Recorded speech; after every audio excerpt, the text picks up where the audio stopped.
Hey everyone, welcome back to my channel. Thank you so much for being here with us tonight. My apologies, and you guys know I'm very transparent. My apologies for being an hour late tonight, but you know, it is spring break and mommy duties come first, and they kind of actually ran over a little bit, which made me a little bit late tonight. So my apologies, but better late than never, right? Tonight we are here, and sorry for the lateness. Just logging on just now.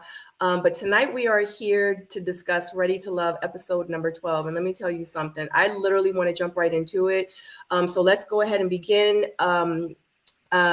If you are not subscribed to this channel, if you're new here, I appreciate you so much. Definitely subscribe, join my soulmate community. If you are interested in joining the membership program, click the membership button, and it is 4 different tiers that you can choose from. Tyrone. It's 4 different tiers that you can choose from. And if you do sign up for the Soulmate membership program, I am going to be sending out Soulmate merch by the end of the month. So if you are a Soulmate by the end of April, beginning of May, you will be receiving merch from our community. Also, too, if you have not liked this video, definitely go ahead and give you guys a second. Like the video, give it a thumbs up. If you don't like it, click the thumbs down. It doesn't matter. It still helps my algorithms, okay? Also, too, in the comment section, it be live. So go up in there, join the other commenters. Those are my soulmates in there making stuff happen. You know, I put your comments up on the screen. Sometimes we discuss them, but we're going to jump right into it. We're going to go around the room, let the panelists introduce themselves, and then we're going to start the live. And tonight we are talking about Ready to Love, episode number 12. We're going to start with Tyrone, then PO, and then Stacey B. What's up, everybody? Tyrone Wilson from Ready to Love DC. Y'all know what it is. Let's just get into it. Yo, this is PO 100 sightings on IG. You already know, like Ty said, let's go. Not PO with his whole sexy voice. Like, is that genuine PO? Like, who are you? Hey, I'm PO. Get up in it. Get up in it. I'm here. I'm Stacey B from Ready to Love Houston. Happy to be here. All right, guys. So look, let's just get right into it because this episode, I'm just going to say this. I'm going to give my quick thoughts on it. I'm just so blown that there's another episode before the reunion. That's all I got. Anybody want to say anything before we start? I said the same thing. I was just like 13. I was like, another one. I was like, I'm so like, I think what it is the anticipation for the reunion. I just honestly think that that's why I'm just like, you know what I mean? Because I already know that the reunion is going to be fire. And I just want to get to it because from my understanding, a lot will be revealed during the reunion. But you know what? A lot is going to be revealed tonight. So like I said, if you have not hit that thumbs up, please go ahead and hit that thumbs up. We're going to go ahead and start. Because, did I interrupt? I'm sorry. Did anybody have anything to say? No? Oh, okay. All right, hold on. Because, you know, I like to put my pictures. We'll get into it, I'm sure. It's going to come out. That part. Okay. I like to put the picture up now. So before I actually start reading my notes. Okay. Ready to Love, episode number 12, Too Much Baggage. That is the name of this episode. So this episode starts with the men's lounge, and Tommy does ask the men, like, how did the getaway go? Like, how was it? Like, was it getting away? Was it giving what it needs to give? You know what I'm saying? He tells them pretty much that they have the power this week to eliminate. So the women, and also the women will be meeting the men's family members. First up, we do have Tony and his sisters meeting Morgan. Morgan says that Tony is, he's like macho, and she wants him to pretty much soften up a little bit. She tells her sister that she wants counseling for her and Tony. The sister's like, yeah, nah, I ain't feeling that. I ain't never heard of people going to counseling for communication. Why they dating? She like, I don't like it. Get somebody else to do it. Okay. Morgan says that this is an aggressive process, and whatever red flags that she sees, she wants something. She wants to be able to see if it can be worked through, the red flags that she sees. Morgan says that she is not ready to throw the whole man away.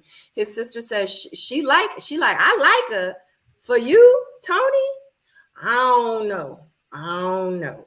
So that is the first couple that we meet with a family member. Your thoughts on Tony, Tony's sister, and Morgan? Go ahead, Paul. Oh, I have a sister like that. I feel like every man needs somebody like that. You know what I mean? Tell him how it is, give it to him raw, and I think, you know, the way that Tony's sister she comes off kind of like the female version of who he is, a little bit, meaning, you know, not with the BS or whatever. So I did like how, you know, she just dissected her when Morgan mentioned the part about the counseling. That was like threw her for a loop, and I was thinking the same thing, like who goes to counseling for relationships? But whatever. But yeah, I thought this was a good you know, it was a good person for Tony to bring on the show, and it worked. I mean, you know, it is what it is. Yeah, I got a sister too. I'm definitely afraid of my sister, but I also know that my sister is like the final boss, I guess, for all of my relationships. She's gonna keep it real. She's gonna tell me what's up, and she's gonna see some things that I'm not gonna see, and she's gonna be brutally honest with me about it.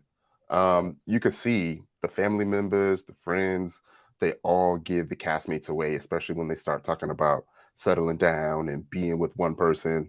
They all seem to have the same expression, and that's like, what, you, right? Which is probably why they're here. When it comes to the counseling, I don't know what to say about that, other than the fact that the dude is sitting right next to you. Do you know what I mean?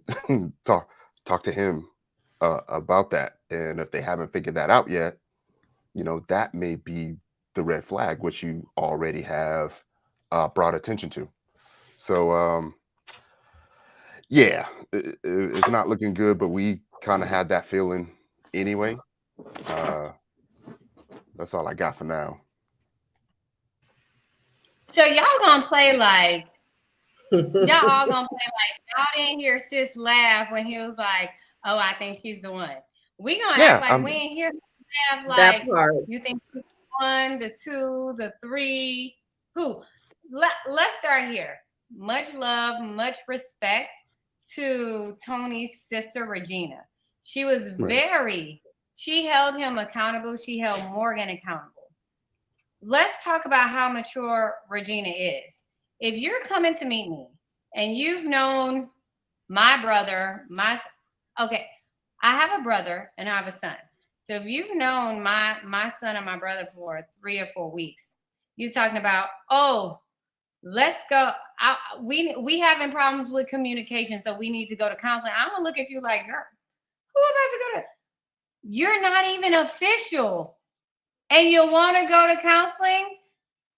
The thing that gets lost here is like us tinkering around counseling. So one of my concerns is that, yes, we need to realize when we need counseling, when we need to take care of some things within ourselves, when we need our maintenance, right? When I look at counseling, I look at it like it's an oil change. You're cleaning out your gas system. You're refilling, your windshield wiper fluids. That is counseling. We all need it to some degree. The level of it varies, right? It's not like a hard word. It's not a bad word, right? However, if you get a brand new car and it has 0 miles on it, and you like, oh, we need an oil change, and that's looking crazy. Like it has no miles on it. Your relationship has no real miles on it because you don't even have a relationship. Like you didn't even sign the lease agreement for the car yet. That is the issue that Tony's sister had.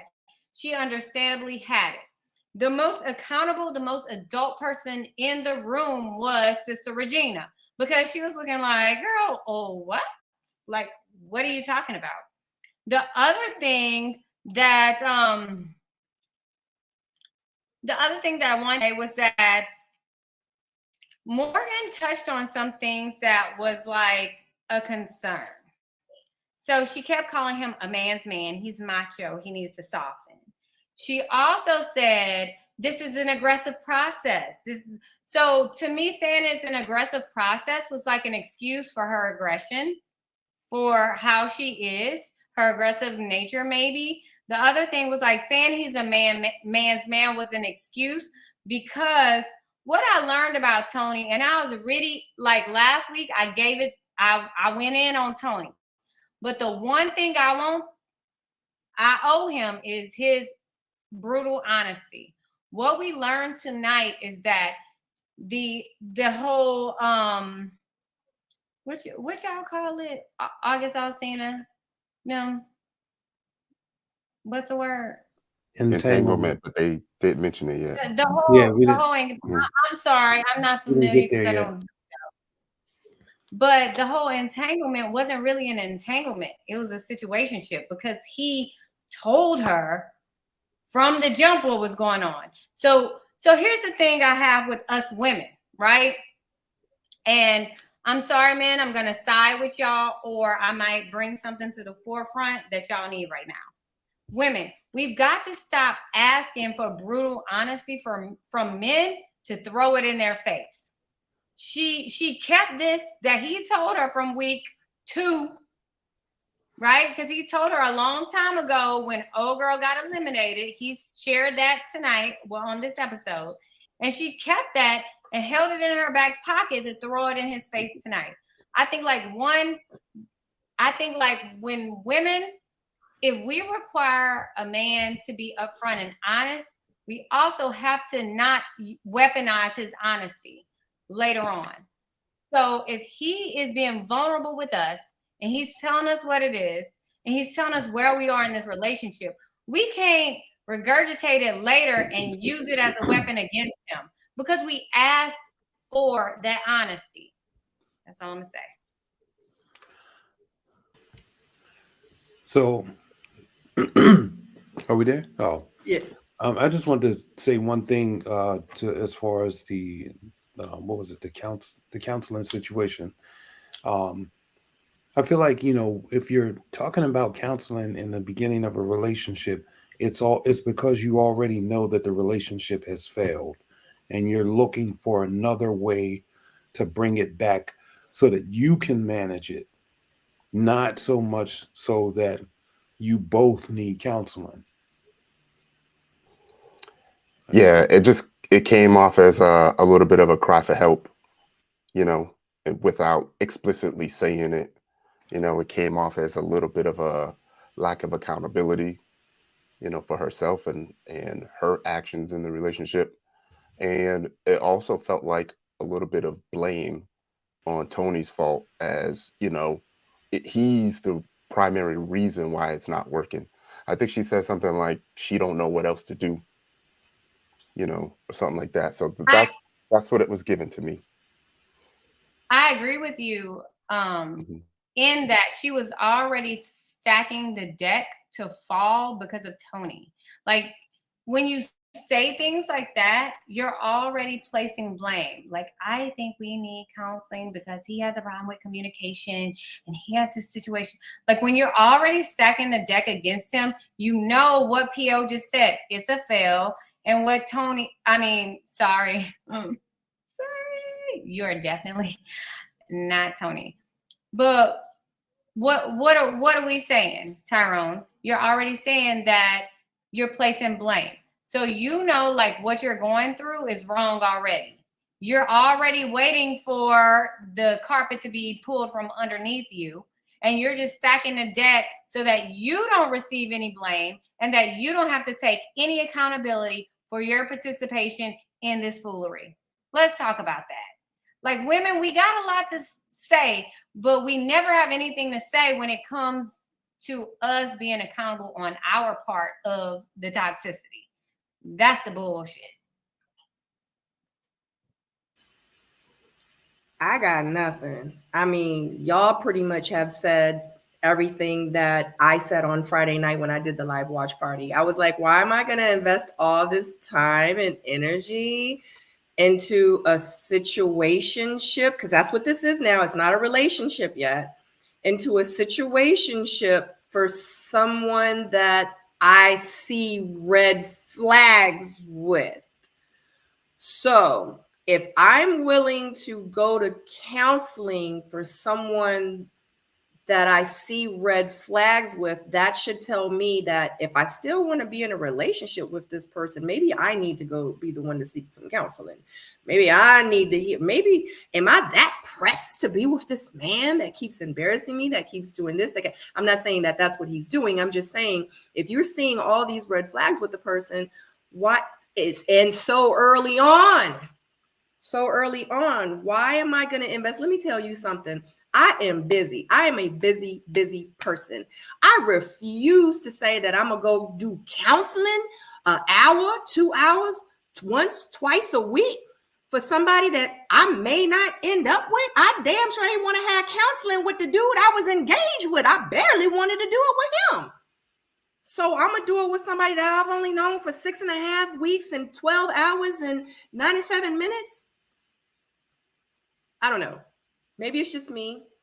I was like, maybe I'm being harsh because, sometimes I can't be beside myself. But I kind of feel good that I'm not in this alone. Now, I commend her. I will say this on the flip side. I will commend her for saying, I see potential along with the red flags. But for a woman like me, that's even so hard to say because I just don't date off of potential anymore because I've been there.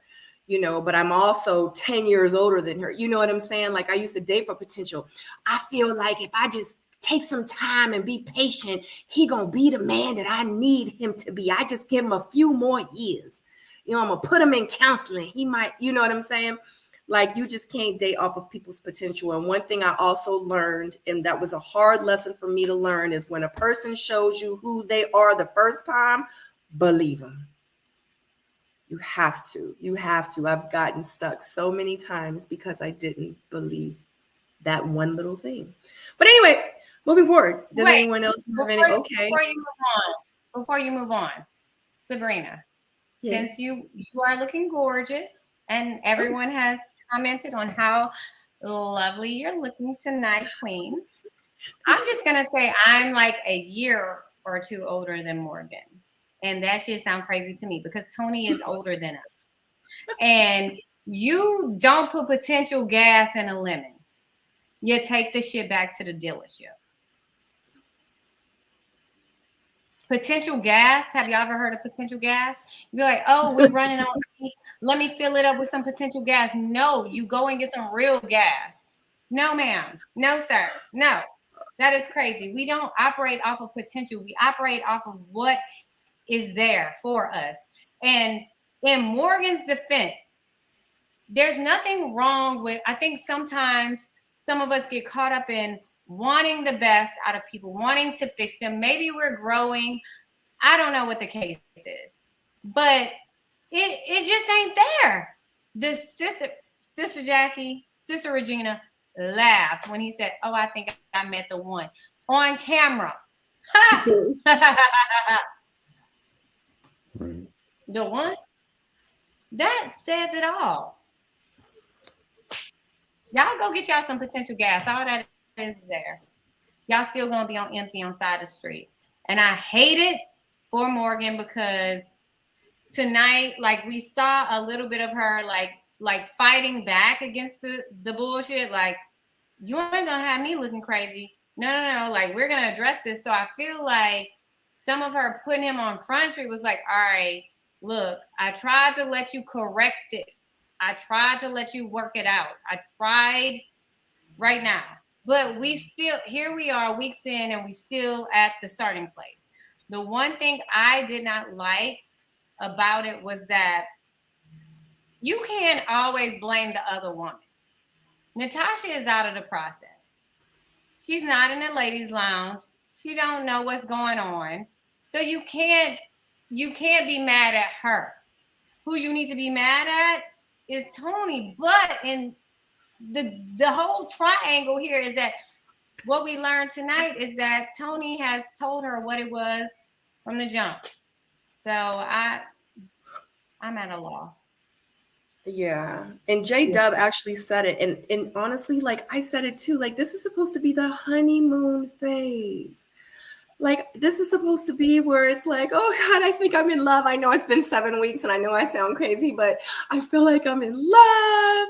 Like it feels so good. Like that's what you need to be like. You can't be like, it's a lot of red flags and I think we need counseling. No. Like it's a problem. I agree with what everyone's saying. It's just such an unfortunate situation. And people, please stop saying that Tony and Morgan are the same. They're both toxic, so they deserve each other.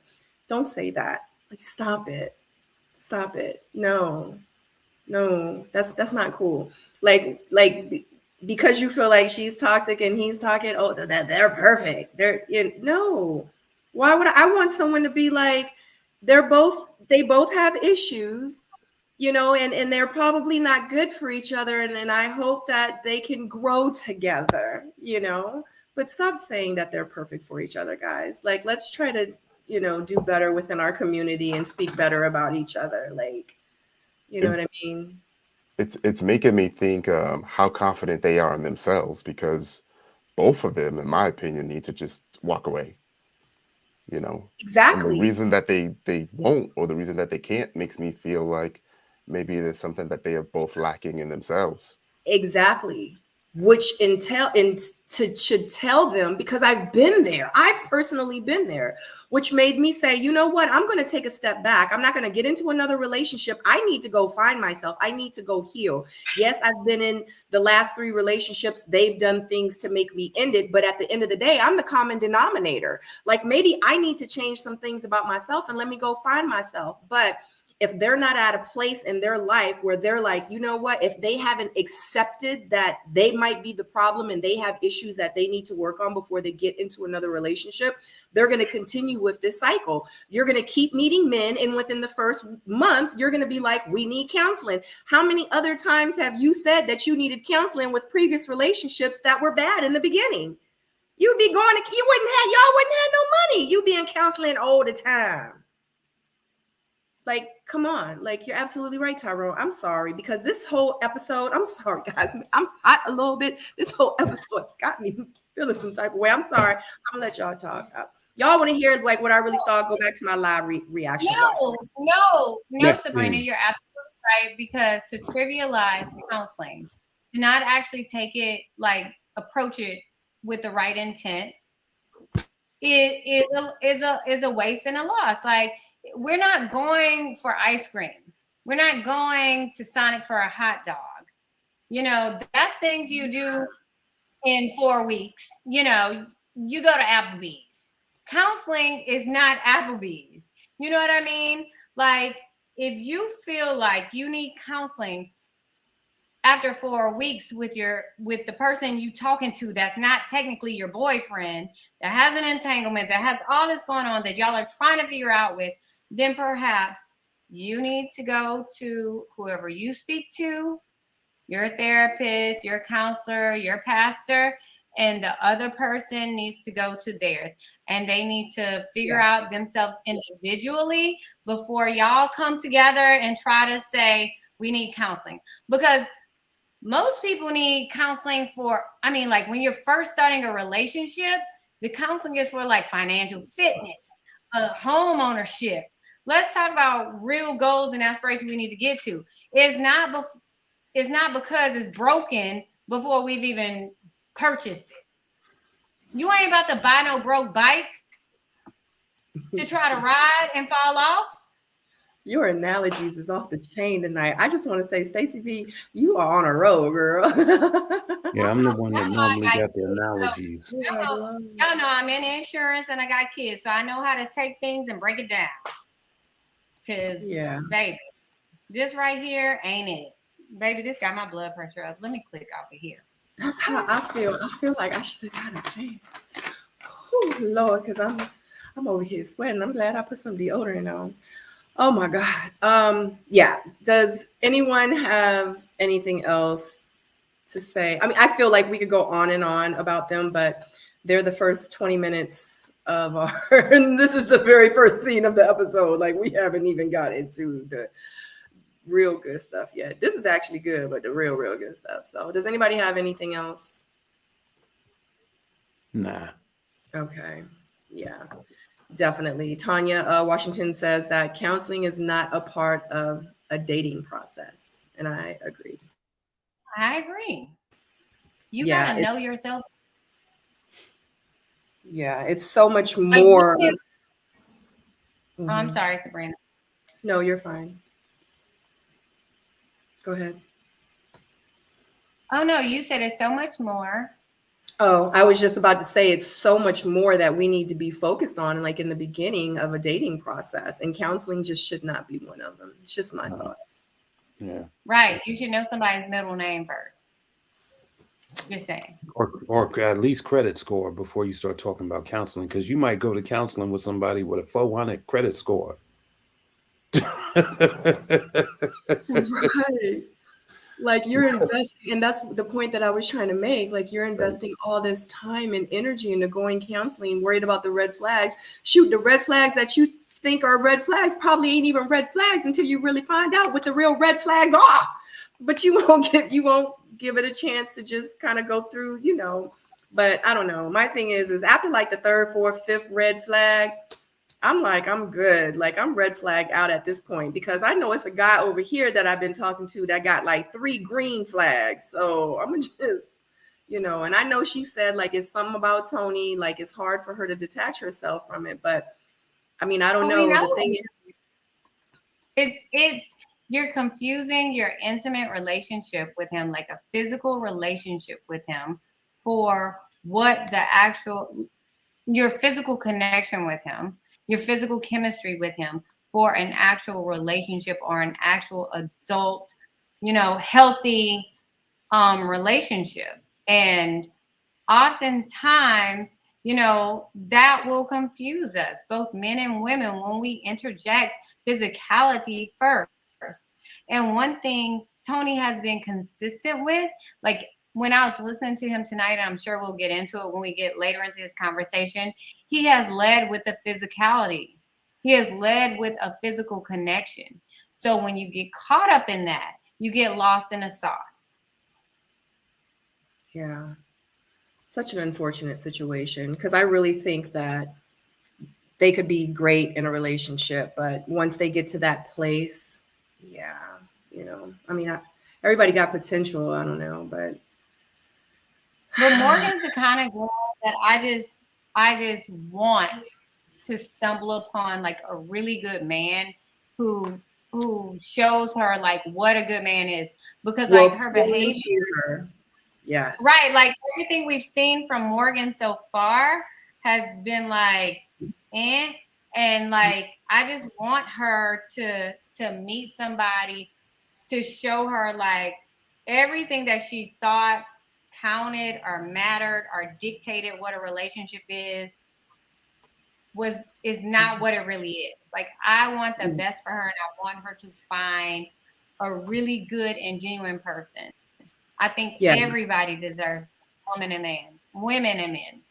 Absolutely. And you're absolutely right, because I feel like one thing about me, and y'all know that I'm not just talking out my ass, like one thing about me is that once you actually meet someone that treats you good and that is invested in you and that, you know, is courting you and, you know, does all those things, like once you get a taste of that, it's kind of like when those red flags happen, it's like, dude, like, you think you're gonna come over here and treat me like this? Like, you know what it feels like to have a good man, right? I just ain't want to be one, but I know how it feels and I know what it looks like. And I don't think that she has had that yet. It can't be possible, because if she had it, and what she's saying, that how Tony is with her, she'd be looking at Tony like, oh, you not even in my like bracket, you not even like on my level, like you handsome, like the sex is good, whatever the case may be. But other than that, because I've had situations where it was like, that's good, but the other stuff don't fit. But I'm not going to want to go to counseling with you. I'm just trying to make an appointment. Have your secretary call my secretary. After the meeting, we don't got to talk no more. I just tell my secretary to hit your secretary up again. Like, but I'm not gonna go to, and maybe she just doesn't know that yet. Like, you ain't a public claim, sir. We don't claim you in public.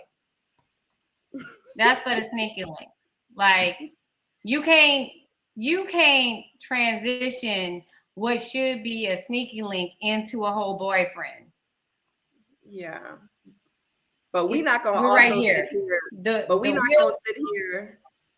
But we're not gonna also sit here and keep talking about Tony's red flags, because Morgan, I think, actually has more red flags than Tony. So.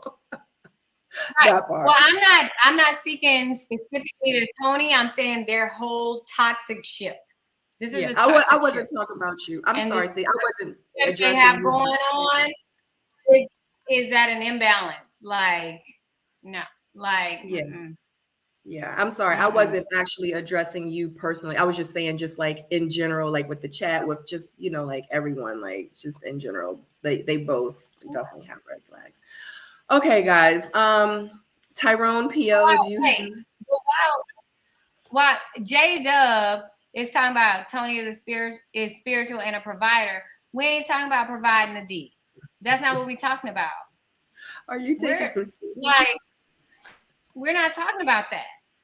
The provider we need is like emotionally supportive, have my back, like you're a whole grown ass man. We ain't talking about the D. Yeah. I digress. Right. Sorry. I caught a glimpse at the chat. My bad. Yeah. So real quick, I just want to give a shout out to another round, Kia Simone, actually Aubrey, Crystal Lynette. Just to let you know, they are in the chat right now. They all have YouTube channels, and guess what? They review them as well. So when you get a chance, head on over to their YouTube channel. We have like this big YouTube family, and everyone's views are different. So definitely check out their YouTube channel as well. So shout out to you guys. Thank you so much for visiting my channel tonight. I appreciate you so much. What was I about to say? Oh, I'm sorry. Stacey, were you finished? I didn't mean to cut you off if I did. I'm done. Okay. Tyrone, do y'all have anything else? No, I mean, I'm sure there'll be more once we come back. Yeah, I was going to say, we got to talk about those two later on, so I'm not going to chime in. That part. Until we get to it. Yeah, that's why I'm like, we haven't even. Okay, moving forward. God bless America. Child, this got me in here sweat. Feel like I got AC on. Okay, next we have. Oh God, it was so warm today. Next we have Anthony and Anthony's brother meeting Cynthia. Anthony does tell his brother about Cynthia's kid's father, James. His brother does ask Cynthia, like, would James interrupt the families, like the peace within the family? And Cynthia was like, he can't do that. He is not a factor in my life. You know what I'm saying? Not, of course, her kids and stuff, but yeah, like he just can't do that. He don't got that kind of power, pretty much is what she's saying. She says that her past does not dictate her future. Cynthia also talks about what she likes about Anthony. Chris does say that he does like her in the end when Cynthia leaves and, he's having a conversation with Anthony. Cynthia mentioned that she does not want to ignore the connection that she has with Andre. And she's still at this point doesn't know like who she likes or who she wants to go with. So I already know what y'all gonna say. Yeah, I think I figured that out. I think I figured that part out. Why everyone is still confused. Yeah, me too. But they've spoke publicly about it, so that's why I know. No, I'm thinking that they did their confessionals a lot earlier than we did. So, well, you said they did what now, Ty? It seems like they did their confessionals a lot earlier. Oh, yeah. Than we did, which would make sense that they're still confused at this point. Oh. Do you know what I mean? Our confessionals were weeks later, and just like we saw tonight, they're doing confessionals for multiple episodes. Yeah. Yeah. So I was like, why are they still confused at this point? And it's because they're doing the confessionals about this date early in the relationship. But in my opinion, I think they're done. Like Cynthia and Anthony, they seem to be the most relaxed together during the dates. It seems like they've been set for a while. And I feel like this date, the things that they talked about was the one negative thing that we could critique them on, which was the ex that they just totally cleared up for us. You know what I mean? So he could have said, you know, he had issues with anything in the world, but he mentioned the ex, and he said that's the only thing that he's got an issue with, and they cleared it up. They both did a great job. Boom. They've been doing good together, you know, the whole season. Yeah, I feel like I do like the way that Cynthia comes into the room. Like she's always, you know, um I don't know, I like her style of communication. She's like super open, to the point, and reassuring. One of the things I do remember about that date is, you know, she comes in with the boss approach, you know, but she's still a lady, and she still is, you know, in position to be a partner and not, you know, I'm going to run this relationship type of deal. So when, you know, every time I see her, I get that whole, you know, vibe, and that, you know, that's pretty much what I got from this. You know, she's going to be there. She's going to show up and you know, and his partner, and at the same time, you know, get rid of the outside noise, and, you know, and try to build with the guy. She seems very, very genuine. Yeah, that's because that's called confidence. True. That's all that is. It's called confidence, because that's how I walk into a room. Like nobody is better than me. Nobody is above me. Nobody is beneath me. Like I'm confident in where I stand with myself. So nothing can shake me. But oh, and shout out to, I'm so sorry. Shout out to It's J Dub. He couldn't join us on the panel tonight, but definitely check him out in the comment section. And you know he always keep the comment section live, because It's J Dub. He says, Stacey B, are you taking J Dub seriously? I'm just trying to be nicer because Sabrina said I had to. So definitely check out J Dub. He also has a YouTube channel. So one more thing I wanted to.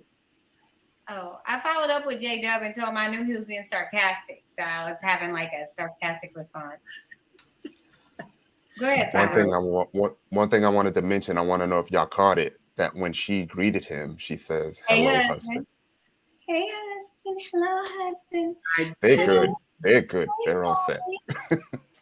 Yeah, but you know what's crazy is I wrote that down, Ty. I rewinded it and wrote it down again. The thing is if they're good, then why it just mind boggles me, because into the very last, even this last episode, I mean, this last scene of this episode, you literally see Cynthia say, I still don't know. Like now I'm even more confused. Like that's how we end this episode. So regardless if they did the confessionals, I don't know what Andre is doing to these women, but I'm like, girl. He got potential. You know, he got potential. I mean, he has this suave approach, and he's easily swayed. And so to me, knowing what I know, and I mean, Cynthia and I are about the same age, you know, like to me, Andre, bless your heart, sir. You know, I'm from the South, so I think of things differently.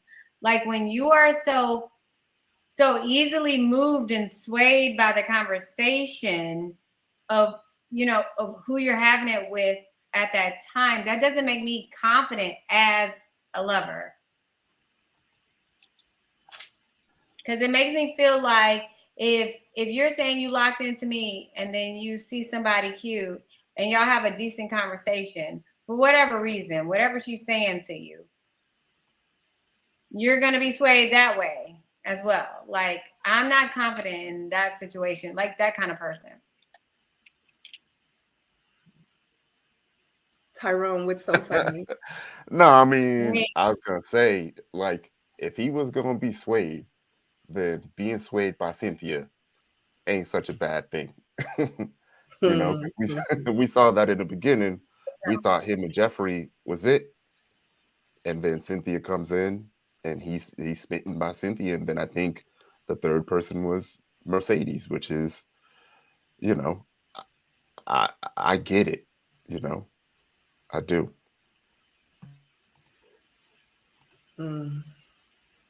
So a lot of people are in the comment section saying that Cynthia really likes Andre and wants Andre.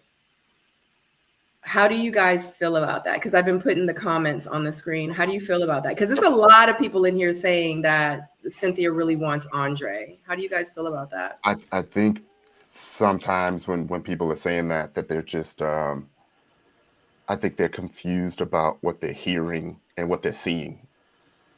You know, Emphasis on seeing. yeah, I'm hearing what she's saying, but I'm seeing something totally different.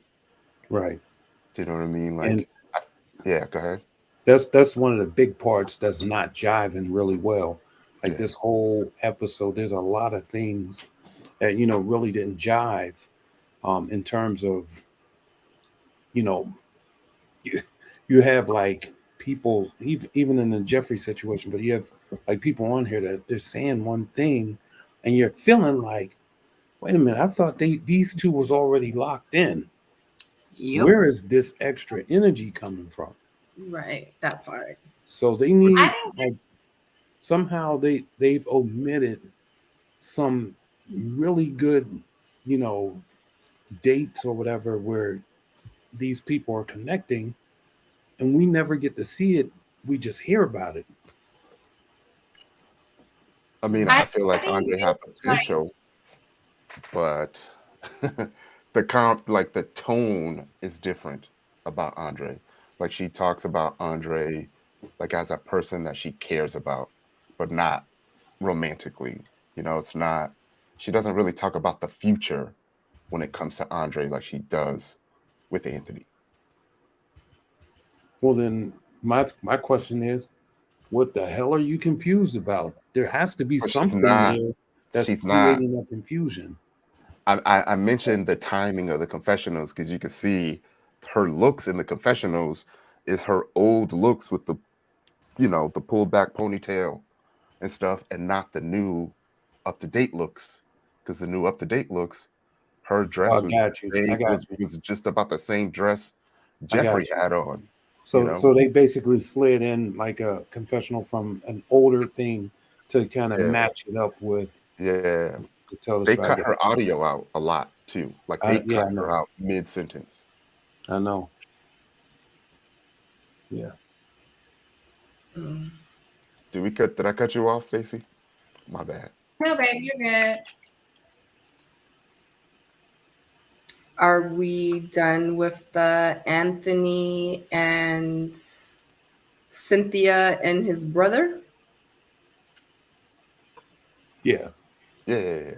I think they're good. I think they've been good. I don't know why the crowd is confused because they've been hearing what Cynthia's saying, but I've been sold on them pretty much since their first date.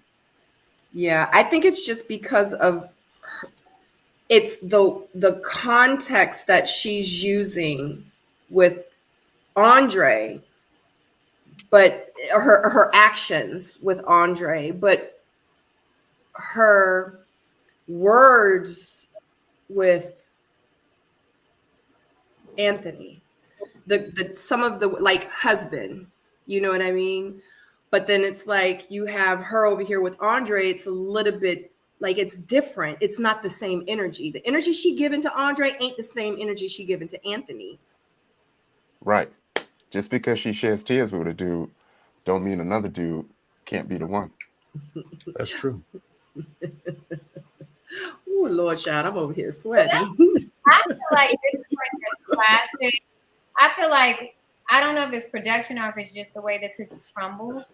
I think this is a classic battle that some women face. Like good guy, like a good looking guy versus the guy that's good for you. And I think like all too often, like women, we find ourselves, like many women, not everybody in the chat, not all of you. I'm not trying to place this on y'all. I know y'all some smart people, y'all soulmates. But I feel like a lot of women have this struggle where like you have aesthetics, you have like a momentary feeling, like what you're hearing, like what you're seeing and how it makes you feel at that time versus what you know what's good for you and what makes you feel like home. I feel like men probably go through the same thing. Women definitely do. And I think that this is something that was necessary for us. It's a necessary conversation to have, you know, because for some reason, Andre is, you know, getting the attention of the women. And we can see, like, dude, you're all the way kissing her, like you're all the way emotional, like physically involved in Jeffrey. So how do you have all these other connections, and how is this such a problem with these other women? You know what I mean? Like, that's what I feel is trying to be shown to us right now.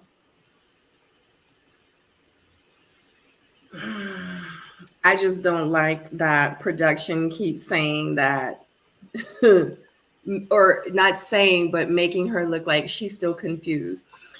And I really hate to go off of stuff that I see on social media. Like, I really do. I try not to let it interfere with like my reviews and stuff like that. But Cynthia clearly made it known on social media, like, I've been chose my person. Production knew I chose my person, but they kept making it seem like that I was still confused when I clearly was not, you know, so. Oh, okay. Yeah, I didn't see that. Yeah.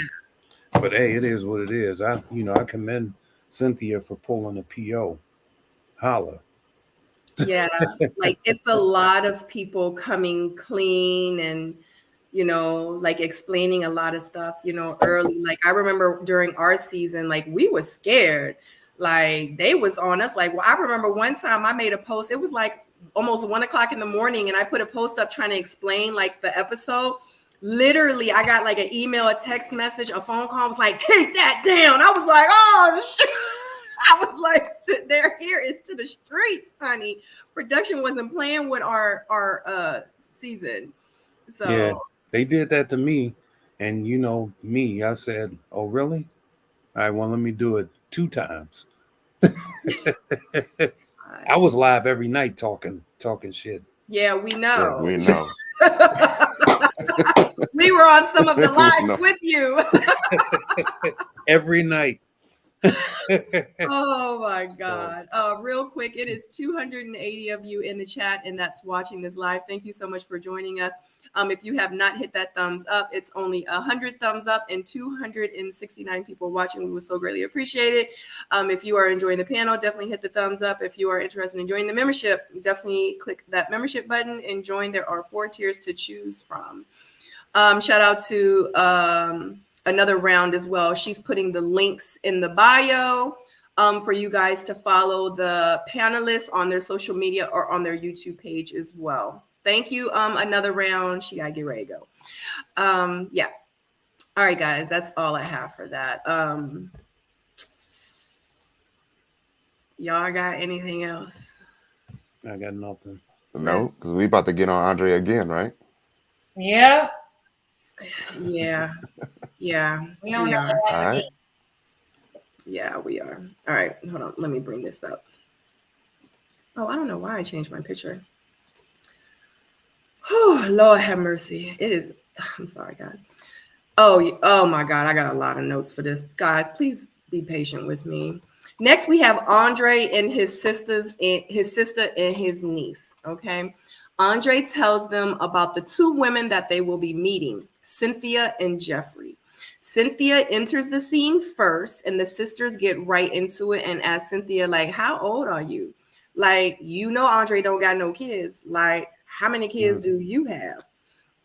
So since he don't got no kids, like, are you willing to have more kids?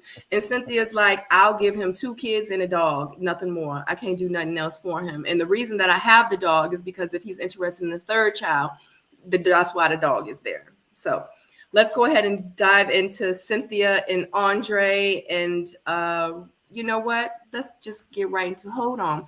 Then Jeffrey enters the scene and says, seeing Cynthia definitely threw her for a loop. She was not expecting to see her there. The sister jumps right into it with Jeffrey and says, 31 with 3 kids, huh? The sister said, well, you know, you're more of a liability than you are an asset, right? She said, so what do you bring to the table to a man with no kids? Jeffrey responds, well, I'm everything that a man could want. And his sister pretty much kind of looks over like, okay. So Cynthia begins to say, well, I have 2 masters, I have 2 bachelors, I have 2 businesses. And by the way, my kids are good. My kid's not looking for a father, because Andre would not be the father, like he would be the bonus dad. Jeffrey says that she does feel very indifferently, or she definitely feels judged. Jeffrey says that she should turn and look at her brother, because why, out of all the women with no children, he still chose me, the one with woman, to come and meet him. When the women leave, the niece says that she likes Cynthia. The sister says it's too much of a baggage. If I had to choose, I would pick Cynthia, but in real life, I don't want to pick none of them. None of them, honey. That was a lot for the notes. Thank you guys for being patient with my notes, but this was a really big scene, so and I wanted to be as thorough as I could with the notes. And go. Yeah, I'll say this for the Cynthia, you know, it was typical Cynthia, come in there, great demeanor, you know, really knows how to talk to people and communicate herself or articulate who she is as a person. That part I love. You know, and then pretty much saying, you know, look, we're secure over here. Like, you know, it ain't like we trying to get him to pit. We ain't trying to, you know, pinch his pockets. That was cool. What I didn't like, though, was I didn't like what they did to Jeffrey, because I can tell that when Jeffrey came in the room and, you know, they kind of dove all over her. I get it. 31, 3 kids. It looks like a different story. It looks like a crazy story from the outside if you're thinking about it from a family member's perspective, right? But then Jeffrey said something when she started to explain to her, you know, and she said, I'm everything that a man could want. I believe that whole slot was taken out of context because it just cut. There was no follow up. There was nothing that led to it. It just seemed like a one liner. And so for that, like, I would have liked to see more context around that. I really don't get the feeling that Jeffrey feels like she's, you know, the prize and that she's the only one out here. Get on my phone, Theo. I don't get that from her. I don't. I see a little bit. I see there's a little bit more humble pie in there. Like, folks, do you? Like, yeah, because there was nothing humble about it. Out of all these women, your brother's choosing me. That's not a humble statement, sir. That can be, but that can be something that expresses that I'm confident. Like, you know, you don't know me like how he knows me. So, you know, he's here for that reason. You understand what I'm saying? So, Theo, can I just say this? Can I say this? I have 3 children. I did not have 3 children at 21, but at 40, I have 3 children. Right. I had these 2 of the 3 within a very long-term marriage. Okay. When I'm dating, I understand the fact that some people may look at this like baggage. I understand that some people may look at it like a liability. The difference between Cynthia and Jeffrey is that Cynthia is further in her career and in her like stability from what we can see than what Jeffrey is. Cynthia stated she's not looking for a stepdad. I like a bonus. I'm not looking for a stepdad. Whatever you can add to the pot, great. Whatever season you can add into this gumbo, that's great. But we're not expecting you to be the pot, the gumbo, the seasoning, the meat. We're not expecting all that. So I think that when Jeffrey entered, she had favor. When Jeffrey exited, she did not, because of the conversation that was had. And Yeah, that but is why I had that conversation, because when Jeffrey entered, the sister Camila, which I know we can say that Camila was rude, whatever, but she was doing what a sister is supposed to do. Sisters are very protective of their brothers, especially baby sisters, because I think like what I heard was that she was the younger sister, right? So you hold your older brother up to a different degree. And remember, this is your Forbes brother, right? So she's looking at it from a different angle, right? Mm-hmm. So when Cynthia entered with -10. They were like, oh, hey, what's up? When Jeffrey entered, this was like, oh my God, you're so beautiful. Hey. Ugh. So Jeffrey entered with a +10. Cynthia entered with a -10. Cynthia left with a +20. That's right. all I'm saying. And so let me just do this. I just want to give Jeffrey a little bit of credit in terms of, I just don't believe that someone going she seems like she has good common sense. And so I don't believe that someone going to meet others' families are going to come with an abstract or off the wall sort of answer like I'm everything that, that every man wants. That seems just so left field. Like I would never do that. If I sat down and they like, yeah, well, why should you be with her? Because, oh man, you know what? I'm God's gift out here. Like that just doesn't even sound right in this kind of field. That's what Jeffrey said.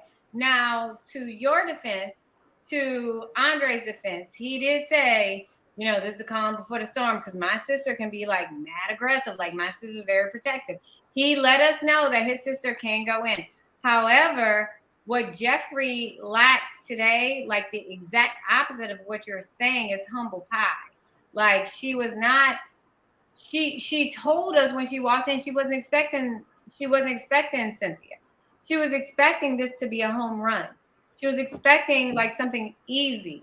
And like when you're already, if you handle adversity, ask your brother, why am I the one? Clearly I'm the prize. That is not humility, PO. That's not it. That's not it. Having accountability, being realistic means, hey, listen, I know I'm coming here with 3 kids, right? My kids have fathers. It's not the best situation. Jeffrey has expressed it's not the best relationship with her children's fathers. However, you are looking for a mate for you.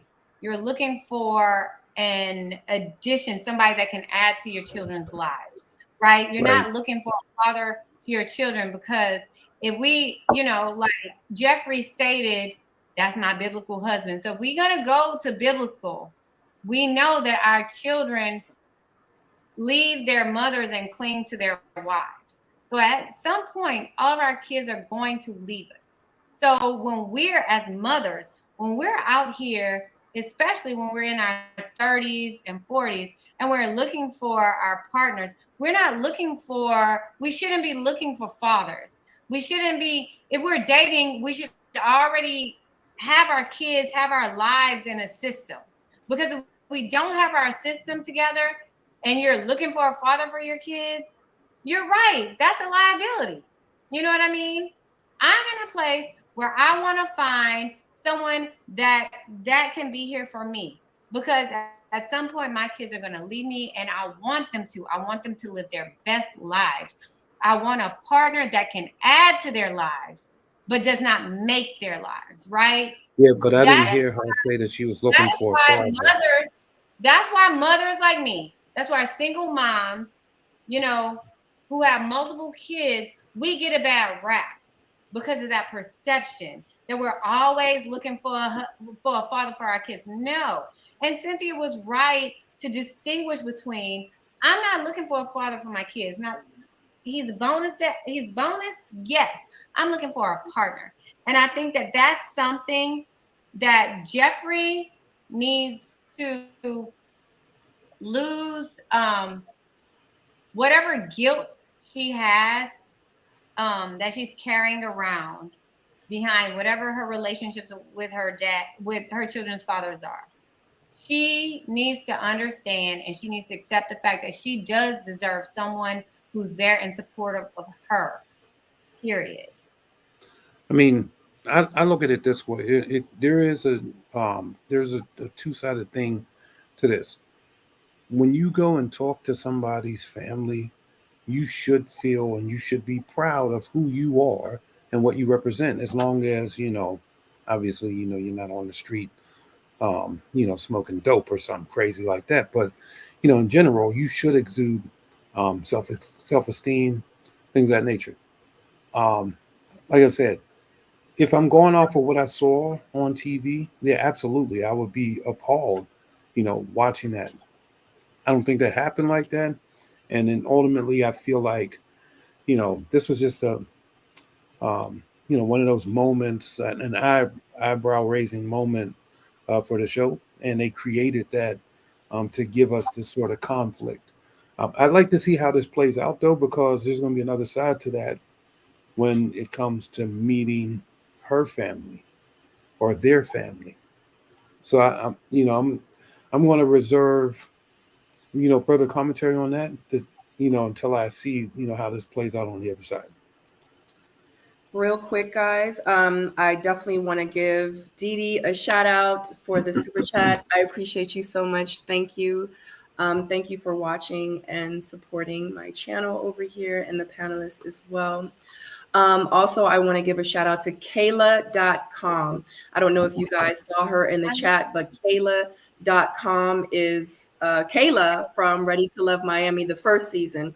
So if you see her in the chat, again, definitely say hi. And also, she does have a YouTube channel. So definitely go over to her channel and subscribe because she has some amazing content. And I was actually on one of her panels one night.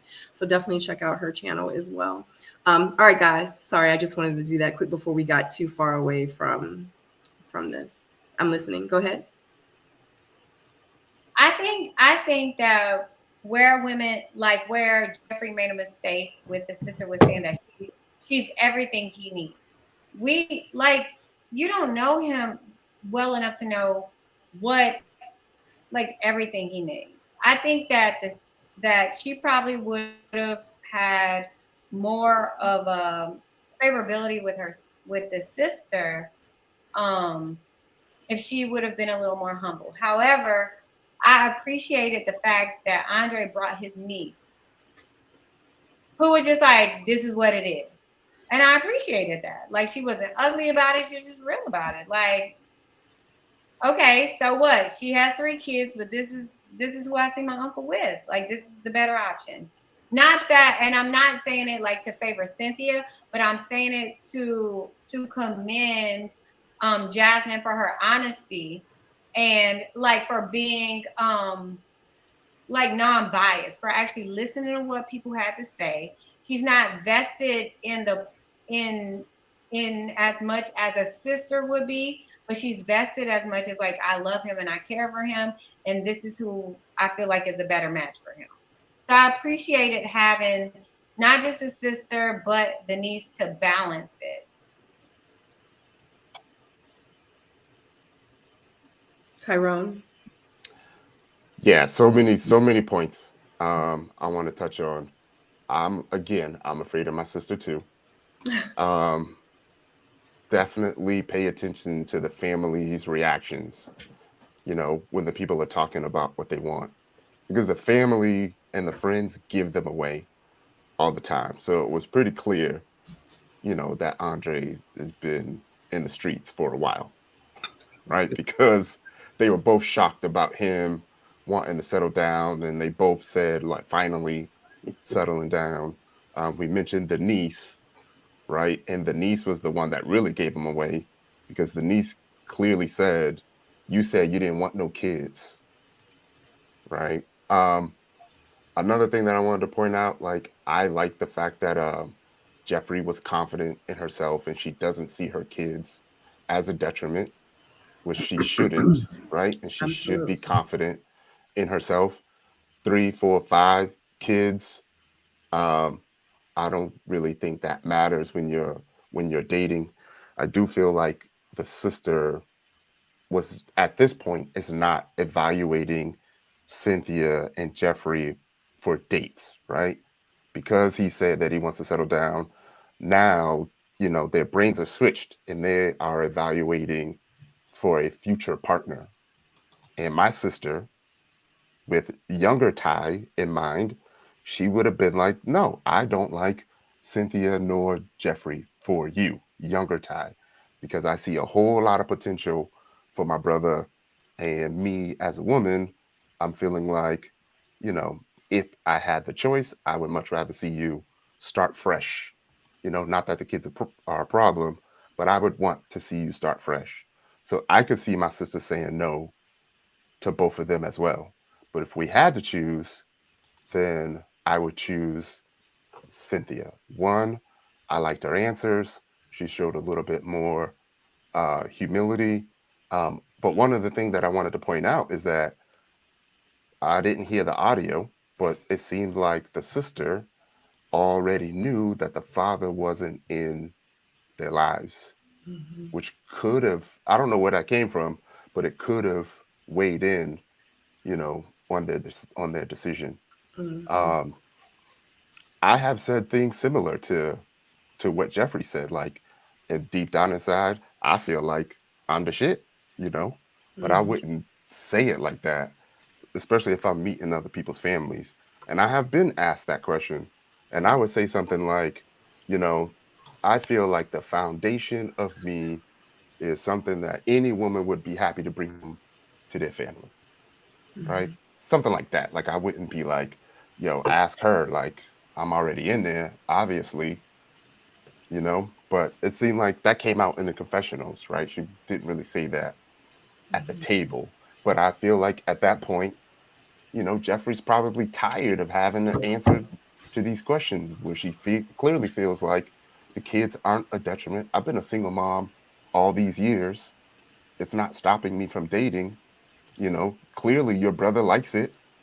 So again, ask him, like I probably feel some type of way too, being questioned. If you feel that way, Ty, Hmm. as me, when I first meet somebody, hey, I'm a mom, I do this, da, da, da, da, da. This is my schedule, da da da da da. But I don't use my children as an excuse for everything. Like, I understand what you're saying and I can appreciate what you're saying. But a lot of times, what we've seen with Jeffrey is using the children, not like using them. So don't come from me, Jeffrey, I swear, because I don't talk about people's kids. I have children.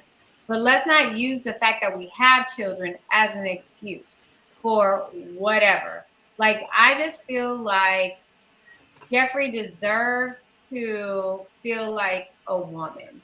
Like, one thing that I learned from our dating experience, right? Sabrina and I are moms on the show. Like, and we walked through the same path as Jeffrey, right? One thing that I learned was that, like, you deserve to be loved wholeheartedly as well. Wholeheartedly as well. Like, we can't keep using our children or our situation with our children as any excuses, or like I like I said, they will leave us at some point. They will grow up, they will leave us, and what you have left, you don't want to find someone who only fits as a good father for your children or a good provider for your children, and then once your kids are gone, what do you have? So I guess that's more so like the mindset that I'm coming from.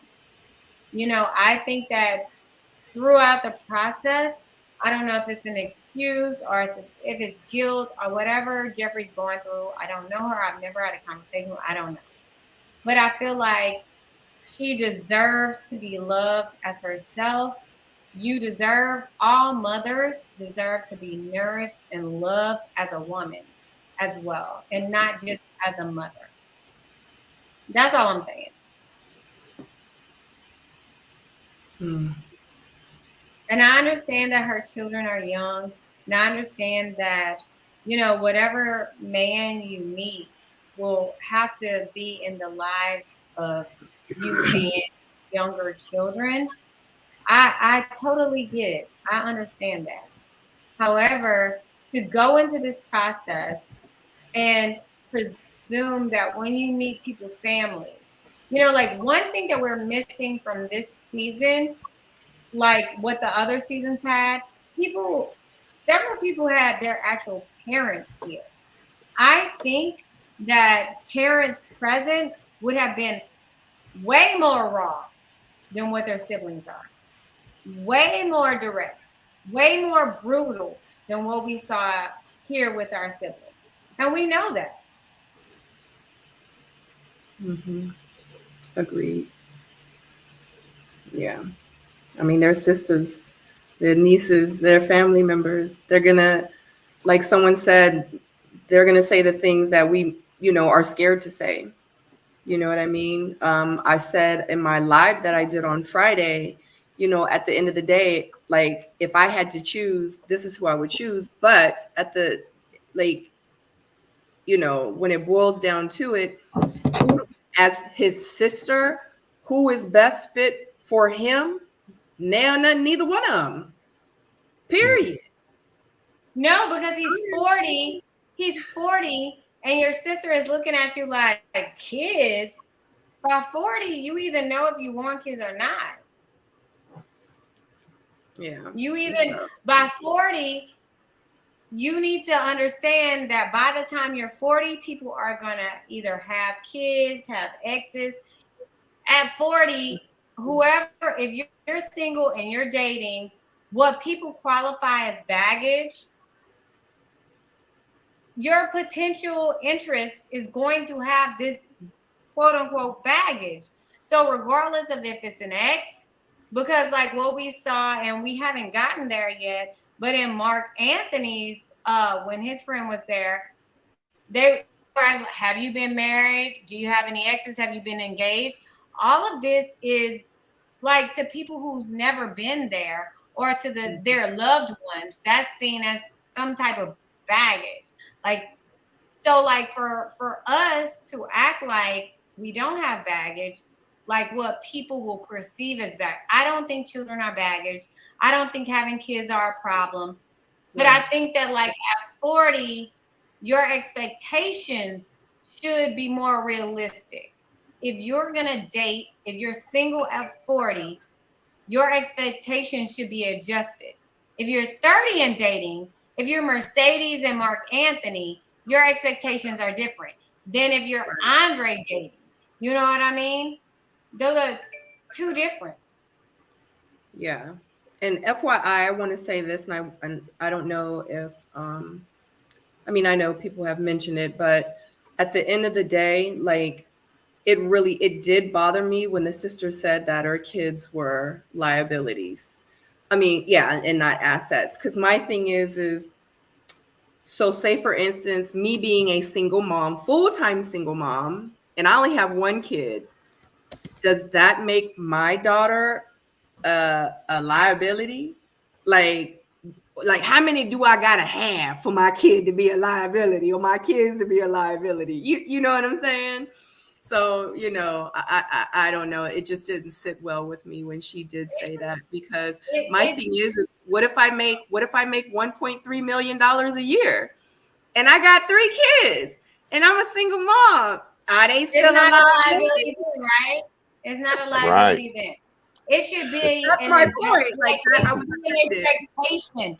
Sabrina, anybody dating you should expect that you either have been married, you may have kids.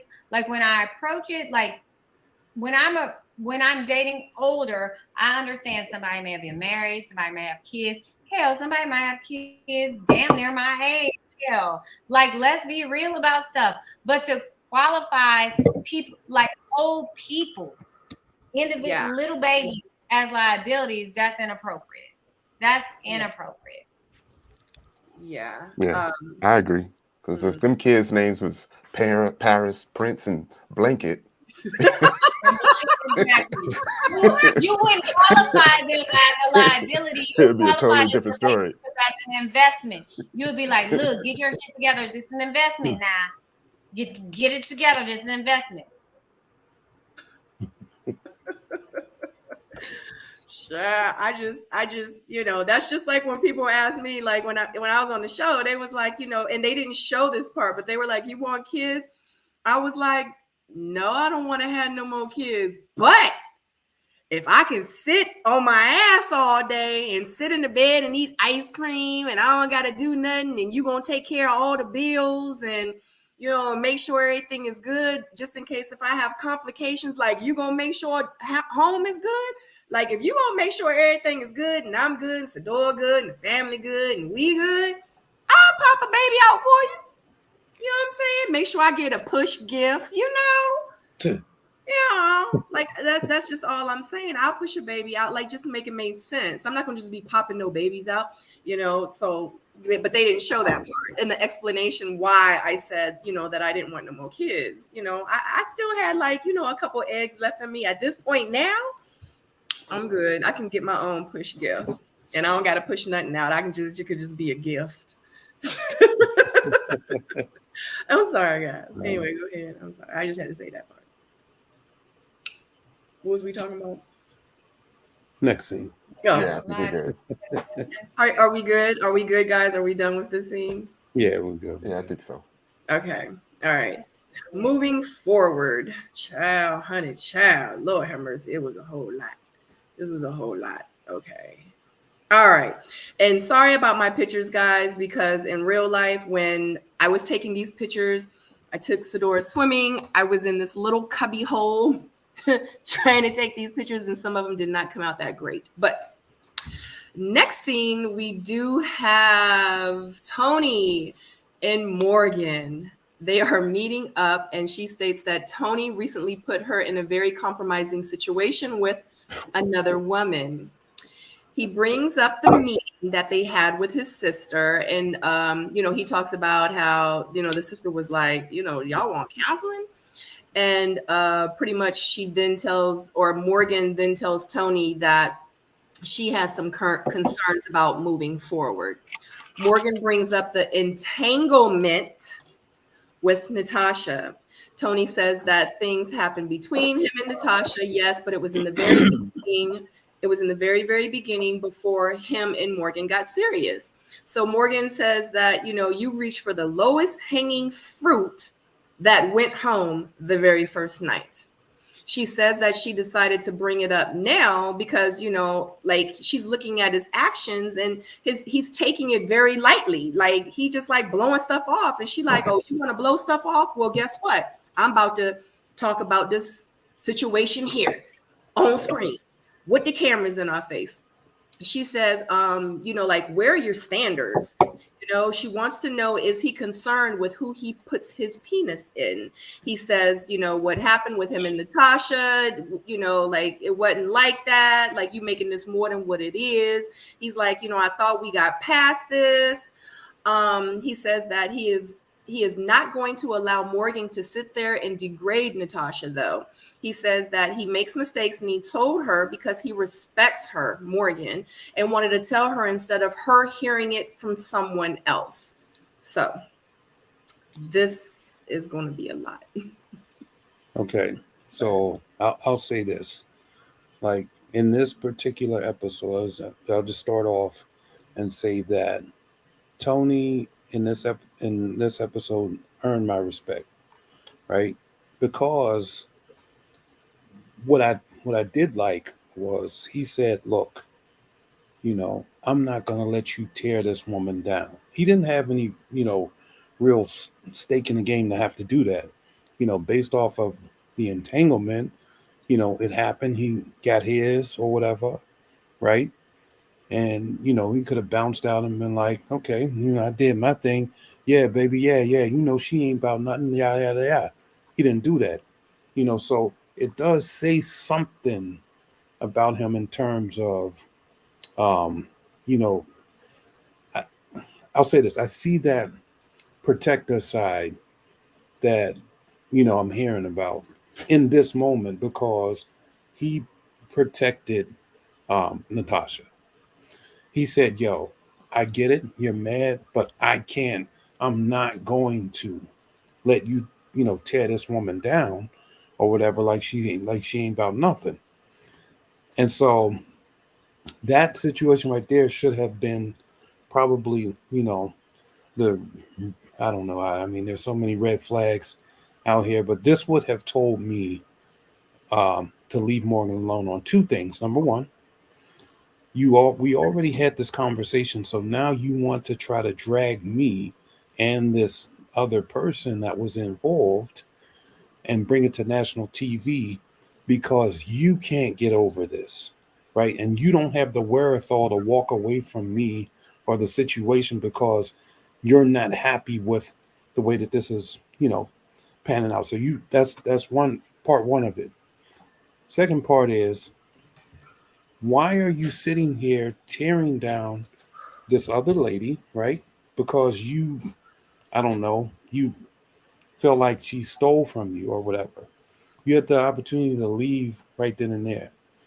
You didn't, and you hung in there. And this is the thing. This leads back to the counseling thing. And so what it sounds like to me is I need to fix me, and I hope that during this process of if we have quote unquote counseling, I can fix who I am. He can see that I'm trying to fix myself, and then maybe this will work for me. But this, this whole this whole situation right here is just like I was so mad when I saw that episode, when I saw this play out on TV, because there's a woman here that can't even talk to this. She can't defend herself. Thank God Tony, did step in and say, yo, I'm not with it. Because otherwise, she's just out there left to dry, and she's not even in this process anymore to really cover her own ass or cover her own back. Like, this is red flag city. I would have walked away. Why would you try to bring that back up? I'm done. Tyrone. Yeah, I feel you, Paul. Like it's kind of difficult to get the words out. Um, but we touched on some things. Earlier, Stacy had mentioned, using a vulnerability as a weapon. And that's the first thing. Like if we had already talked about something, I admitted to it, I apologized to it, I told you how I felt about it, I explained everything to you, you absorbed it all, you said we was gonna move on and move past it, but now you want to bring it up again because you not feeling good about a certain situation. Nah, you got maybe one or maybe two times to do that to me, and I'm peacing out, because I can't do it because now I'm walking around, you know, on edge because you might bring up something that hurt you in the past. I just can't do it. One of the things that stung to me was that she said that's conduct unbecoming of a man when he didn't owe nobody nothing at the time, when it all happened. I understand that Tommy mentioned rules, but, in a way, those rules are more like speeding. You know, you shouldn't do it, but you're going to have to suffer the consequences, if you get caught speeding. In a way, Tony didn't know how long he was going to be there, and I feel like there's rules for the show, and like there's rules for everyone's individual process, and at that time, maybe he saw a possibility of a connection at that time because he don't know how long he's staying on the show as well. Um, yeah, but to bring that up, to go at Natasha, the fact that he did defend Natasha, I would have done the same thing. One, to protect her, and then two, to be like, I'm not out here just smashing trash. Like, what kind of guy do you think I am? First of all, and she's got a lot of credentials. She's a whole lawyer. You know what I mean? And she's on the same show as everybody else. So the fact that she went home on day one does not, limit her, does not make her the low-hanging fruit. She just happened to be the one that got voted off first, and that could have been for any number of reasons, right? For lack of connections. So yeah, like just like how you're feeling, Paul, like you can't seem to like get all the words out. Like I feel the exact same way. Like if there was any reason to walk away, like this would be the reason. Like there's really nothing else No doubt left to about it. see. Yeah.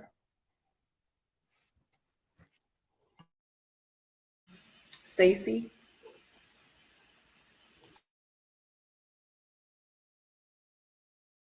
One second, I'm finishing up a thought. I'm sorry. So for me, I know when I actually reviewed it on Friday, and I keep saying, guys, if you haven't seen my live reaction watch party, I go in like a lot about how I feel about things during my watch party. So if you haven't seen that, definitely check that out. But it made me feel a type of way. One thing about me, I'll always accept people for who they are. If you're the nice guy, if you're the villain, if you're the not so fun person, if you're the toxic person, I feel like if you're showing me exactly who you are and you're unapologetically you, I'm going to love you. I don't like to guess who people are and how they are. So if you show me like, yeah, I'm that BITCH, it is what it is. You know what I'm saying? If you don't like me, you just don't like me. I'm going to be like, sis, I love you. I love you because you're being exactly who you are. Now, when Morgan did that and said the things that she said about Natasha, it really hit home, because one thing about me, I don't talk bad about people. Like I usually give people like their props. If they do something I don't like, I'll be like, I don't like it. I don't think that but I don't really be bad mouthing people.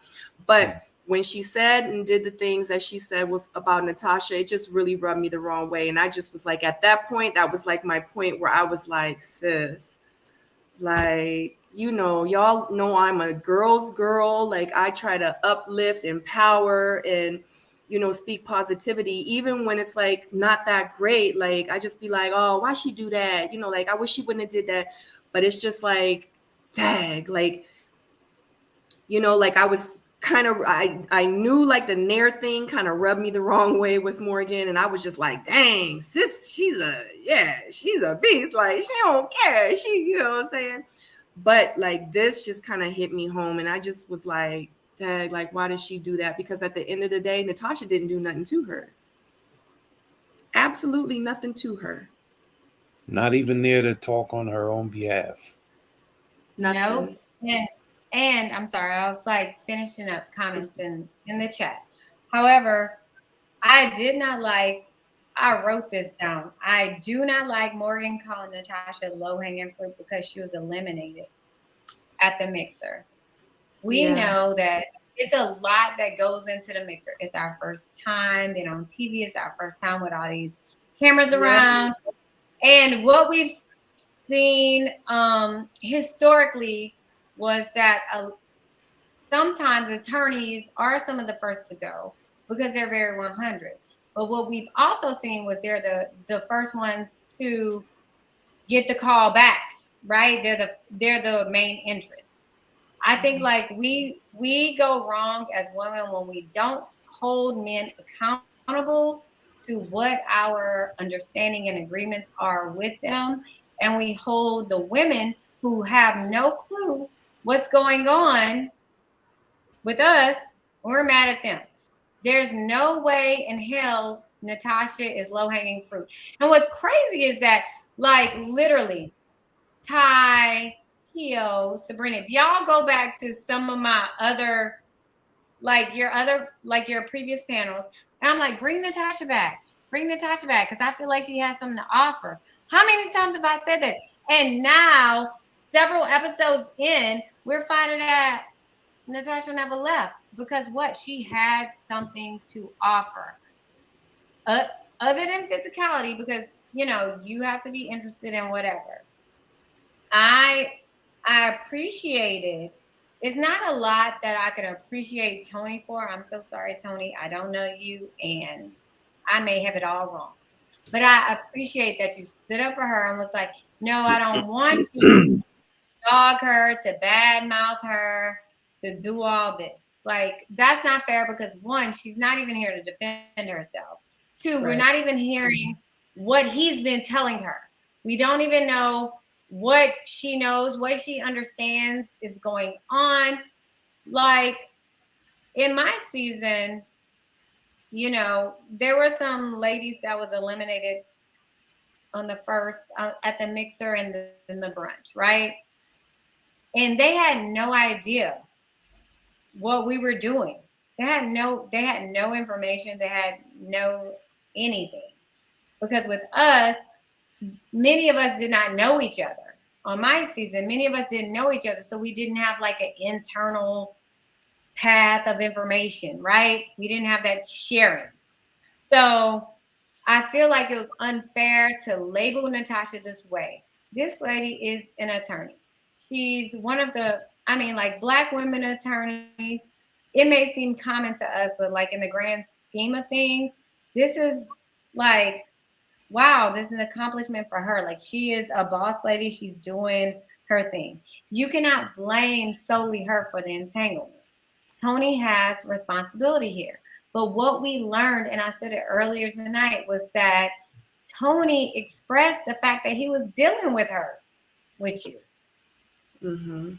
And you blamed y'all's communication issues, whatever issues you had with him, you faulted her instead of holding him accountable.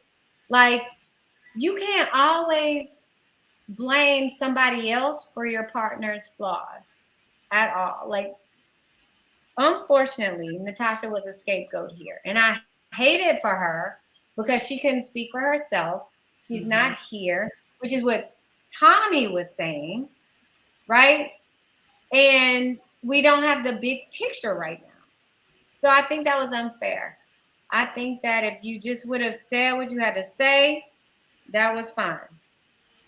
If you didn't trust him, if you have trust issues with him, if you felt like he wasn't being honest or forthcoming with you, if you felt like he should have broke it off, but he didn't, then you should have articulated that.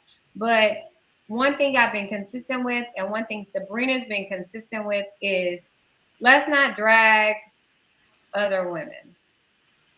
Mm-hmm. That part. All right. I did not like that. Sorry. Nope. Stacey, go ahead. I'm done. I said at all. I didn't like it at all. Yeah. Real quick, guys, Demetrius, thank you so much for the super chat. He says, because Miss Sabrina, the mug is sitting oh so pretty. Thank you, because I literally got ready in 5 minutes when I got home.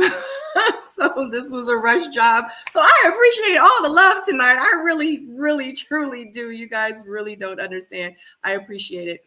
Also, too, shout out to you guys that are watching. 374 of you watching. Wow.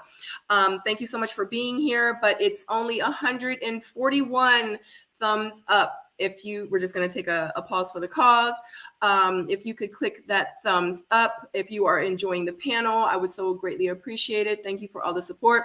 If you don't want to give a thumbs up, and if you are not enjoying the panel because you're pissed off by the things we're saying, give it a thumbs down. It doesn't matter, because in the algorithms, it's going to show that you were watching. So I appreciate you. Stacey B, before I give my final thoughts on this, did you want to say anything else, or did you want to finish your thought? I'm sorry for cutting you off. I didn't know if you were finished or not. No, Demetrius, we're sorry, girl. Sorry. You know, Demetrius is a unisex name, but sister, we're so happy for you in the super chat. And we definitely apologize for mistaking you for the other Demetrius. Our bad. It's an honest mistake, sis. I just don't like dragging women. Like, it's one thing to talk about the issues and to say, I didn't like this rubbed me wrong, da da da da da da da. But to call people low-hanging fruit. Like, y'all are the top 10. Like, we saw 2 seasons of Miami. Y'all are the top 20 of what all of Miami had to offer. I would not assign any of you as low-hanging fruit or liabilities or any of the such. Sorry, I have a little more respect for all of you than that. Mm-hmm. I agree, and I'm the same way. So I want to clear this up just because y'all know I be having my ear to the streets sometimes when I have time. So I will say that Tony told Morgan about Natasha long time ago. He had already told her. Morgan knew. Right. For a minute. And that's why she made the comment. Yes. That's why she made the comment, like, since he don't want to be, responsible for his actions, I'm gonna bring this up now. So I'm gonna put a little bit of heat under his booty. So that's why what she meant by that, because this situation with Natasha, she's known. So it's not like she's just finding out about Tony and Natasha. So whatever issue she had with Tony, unfortunately, Natasha got the backlash from it. And she used her as, I guess, like a weapon, in that situation. So shout out to Tony. And I'm going to say this, shout out to Tony for taking up for Natasha. I appreciate that he stepped up like a man and was like, look, I'm not going to allow you to degrade her like that. You know what I mean? So kudos to you, Tony. I said it on my live. I just want to say once again that I do appreciate you, stepping up. And one more other thing is that, bear with me, people.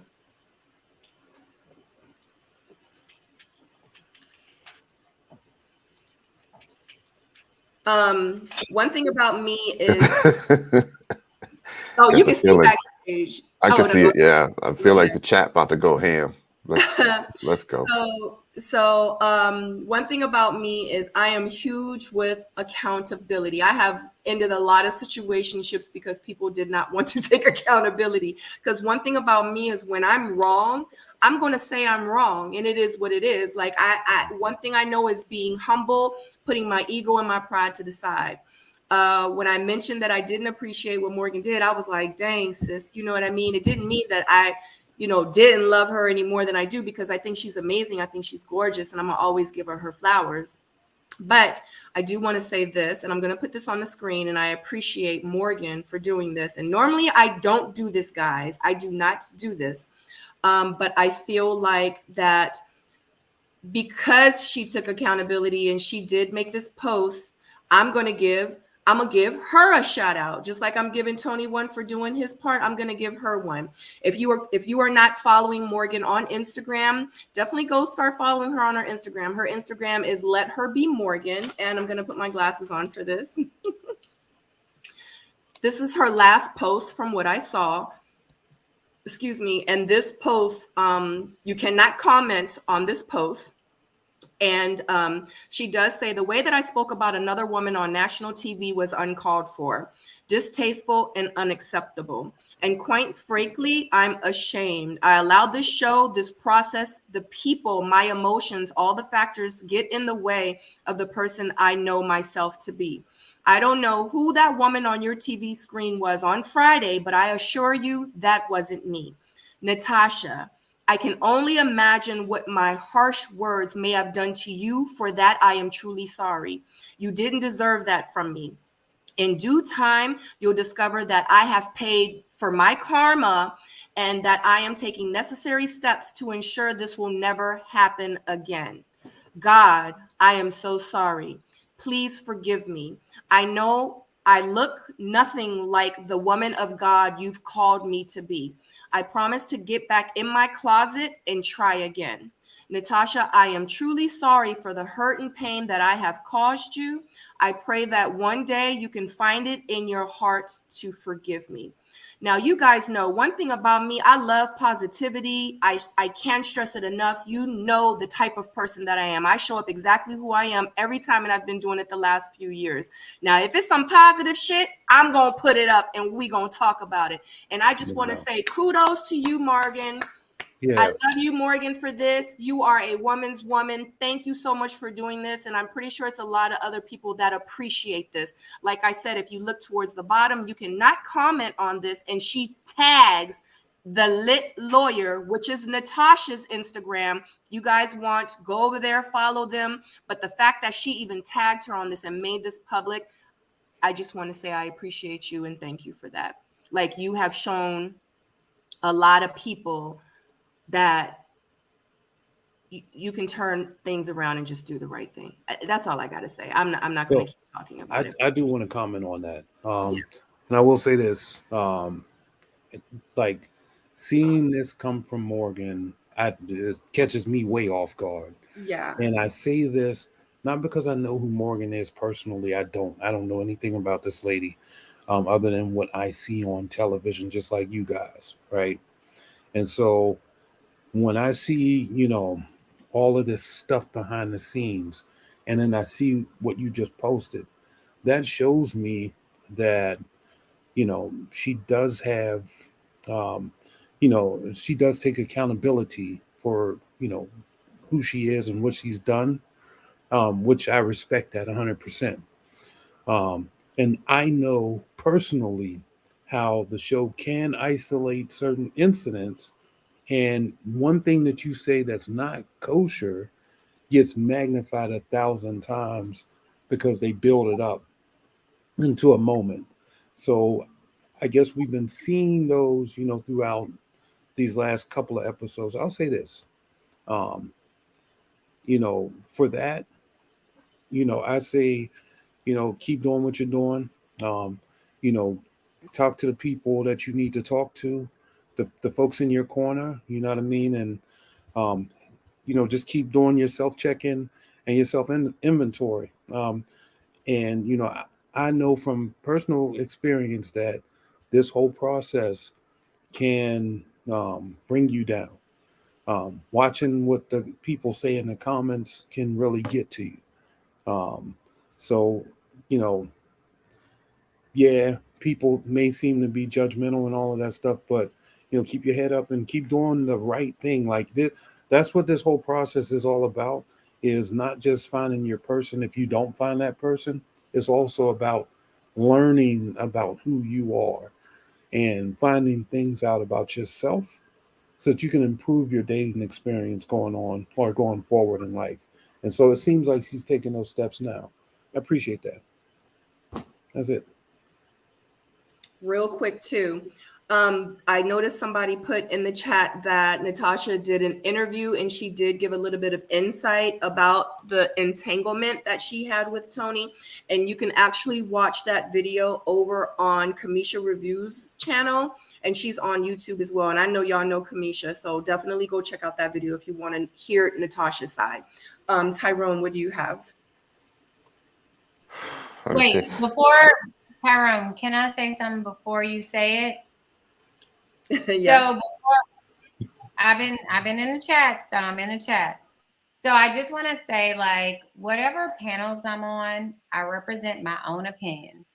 But I do not engage with people that drag women. And what people do is what people do. And so what we're not going to do is we're not going to dog any of the Black influencers, Black women, social media, YouTubers, anything like that. Like, everybody does their best due diligence, and we can't be mad at anybody having their own opinions. Like, just like everyone has their own opinions, we have ours. Sometimes we're right, sometimes we're wrong, and that is fair. That's fair.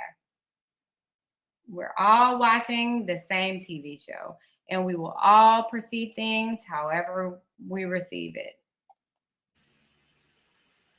I have no idea where that came from, but thank you. I appreciate that. I don't know what's going on. Something's going on in the chat. Yes, Tyrone. Oh man, where do I begin? So I guess I say, like, as a human, and then especially, as a castmate, the main thing that you want is for your castmates to learn something and to be better people at the end of the process, right? Seems like Morgan is moving towards that.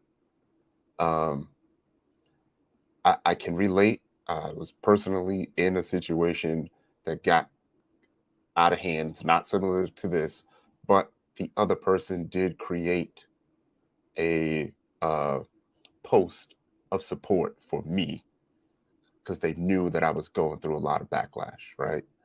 So it means a lot, even though it may not be in the form that everyone would expect. I'm pretty sure people would probably want a video or whatever, but you know, she made a public statement. I'm sure it wasn't easy. We can all speculate the reasons why she made the statement, but she made the statement. In the end, the accountability portion is what we're looking for in the end. Like, especially in the reunions, what we want, because we get on everybody that don't show any accountability. Like, we got on Samson for like 3 hours, right? Because you just want the person to be like, hey, look, I did it. I apologize. I was wrong. I'll do better. Yeah, like I really don't want to like, you know, beat a dead horse on this one, but you know, shout out to Morgan for putting that out. I'm anxious to see what Natasha's response is going to be. I'm anxious to see what this is going to look like at the reunion, if it even comes up at the reunion. And yeah, like I'm for the mess. Y'all know that I'm for the mess from afar, but I don't want them, you know, I don't want it to get messy to a point to where like it's just really, really nasty. You know what I mean? I'm okay with respectable disagreements that you can grow from, you know? So yeah. That's it.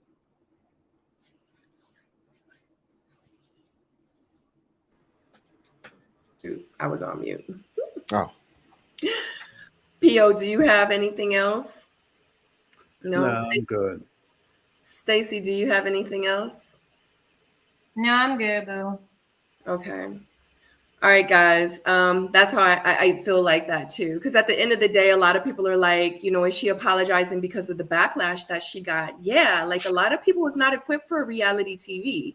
A lot of people don't understand the repercussions and the consequences and the backlash and the trolls and the haters and the people in the back and the nosebleeds. Like they don't understand, like Ready to Love super fans, Black Twitter, Ready to Love. Like people don't understand the severity of their actions until it happens.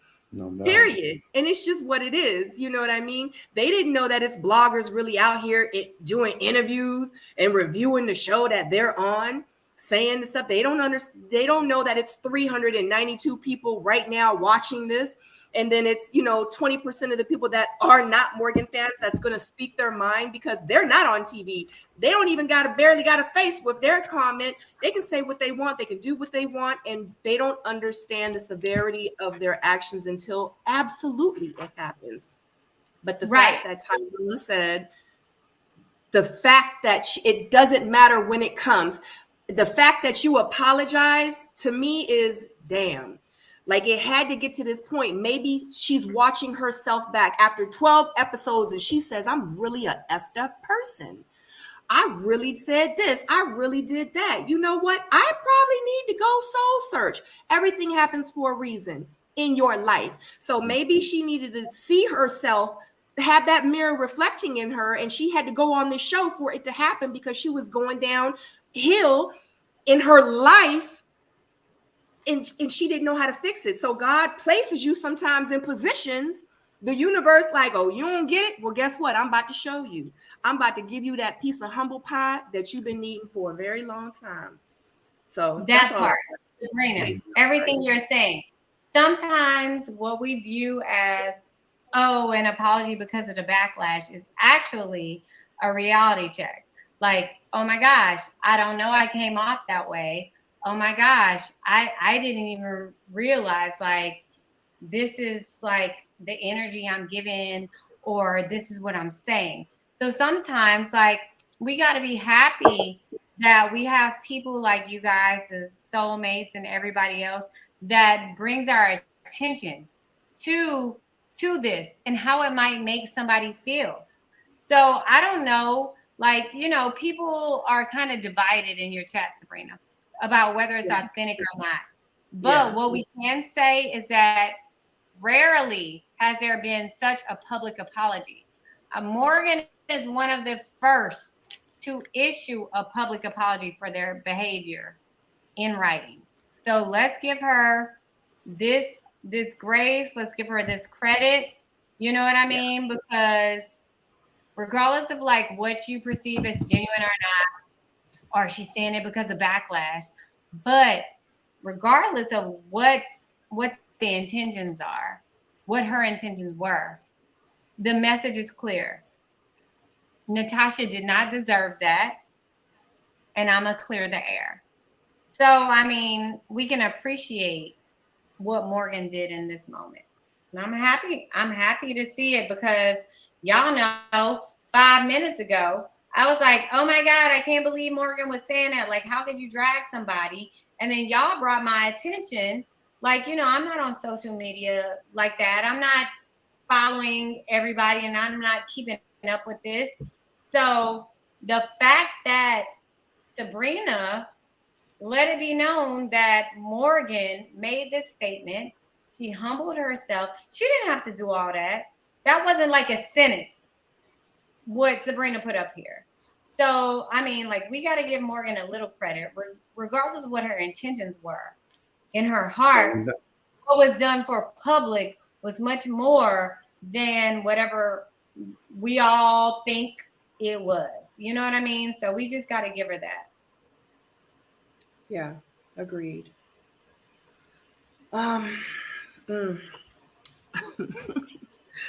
Does anybody have anything else?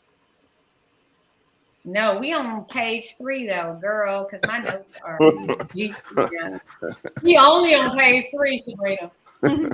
Yeah, I know. We're not even into, like, that was the end of page 2. We're only on page 3 right now at the top. But we're actually doing really well, especially with time. I know it doesn't seem like it, but we really are.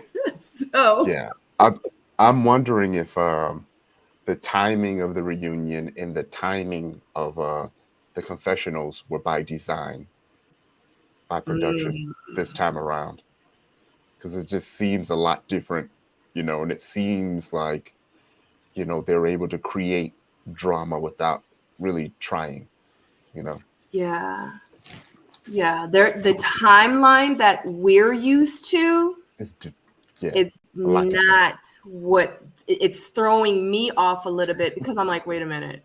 And then the whole other extra episode, I'm like, oh, hell, wait a minute. So I'm definitely in my feelings slightly. Oh my God. So are y'all going through the same emotions as well? Listen, I hopped on your live. I was like, no, please. Yeah. I'm exhausted for them, to be honest. I would have been mad. Comes up. Yeah, if that would have been my season, I would have been pissed. I was ready to go. Yeah. That would have really just been like, what? I think that they filmed just as much as we probably were filmed. They just had way more content. They had a lot of heavy hitters on this season. You have to think about it. Like, it literally started with Blake. No, it started with Blake leading into Fabrice, and then it was a lot of heavy hitters this season. Yeah, that's what I'm saying. So you got to think about it from an editor's perspective. Yeah. I'm sorry. We went in on Fabrice for being like heavy sexual from what like production was showing us. But what are we seeing? That a lot of people led with sexual, like 9 in. Now we're seeing that Fabrice wasn't so far off, right? No, I feel like they just filmed nonstop. Like there was zero breaks. Yeah. At all. Yeah, but I think also too, Ty, I was going to say, you know, from an editing perspective, when you try to cut in a lot of drama situations to ramp it up, you also then have to allow room for that extra episode. I think that's what happened here. Yeah. But you allowed an extra episode that we all didn't need, because even though we got a lot to talk about with this episode, we just didn't need it. They needed the ratings. Yeah, I don't think we needed that many episodes for the mansion, you know, and then the lead up to the mansion. Yeah. Yeah. I mean, Yeah. All right, guys. So let's move forward. Jeffrey meets Mark Anthony. He says that Jeffrey has been distant, so like she just seems real off. He ain't really talked to her, so he doesn't really feel 100% confident in her meeting his family. Mark Anthony says that he hasn't really heard from her. She says that it was just getting hard for her to split her time. And she understood. She goes on to say that for them, it was just wrong timing, and she is scared to take that risk with Mark Anthony and pretty much breaks things off with him. She says that she just wants to focus on Andre at this point. I got nothing at all from this scene. This was a filler scene. We knew that, you know, they weren't going to hit it off. I didn't see that happening. It was 30 or a minute and 30 something seconds of we didn't really need this to tell the story. But we still had to know. We knew that.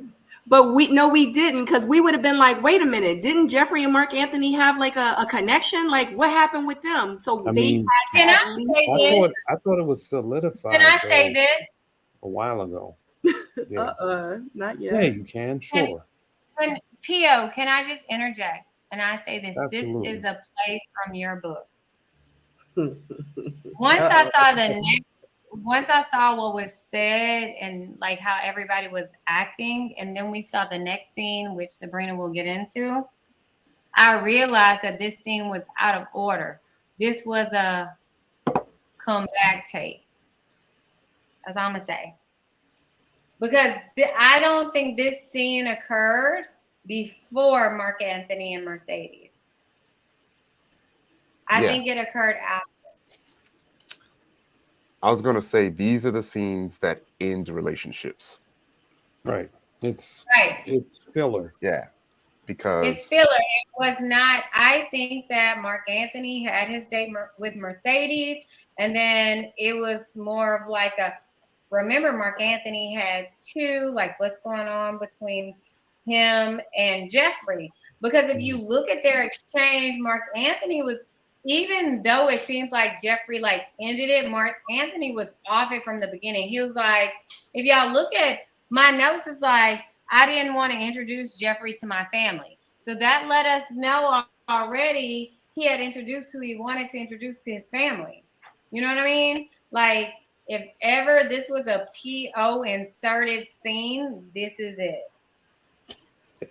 Yeah, this is one of the multiple scenes where you can clearly tell the people's mindsets are totally different, because he clearly says, yeah, I wish things could be different. And then in the confessionals, he says, you know who I didn't bring? Jeffrey. Right? Correct. Which is so this different was than what he was saying.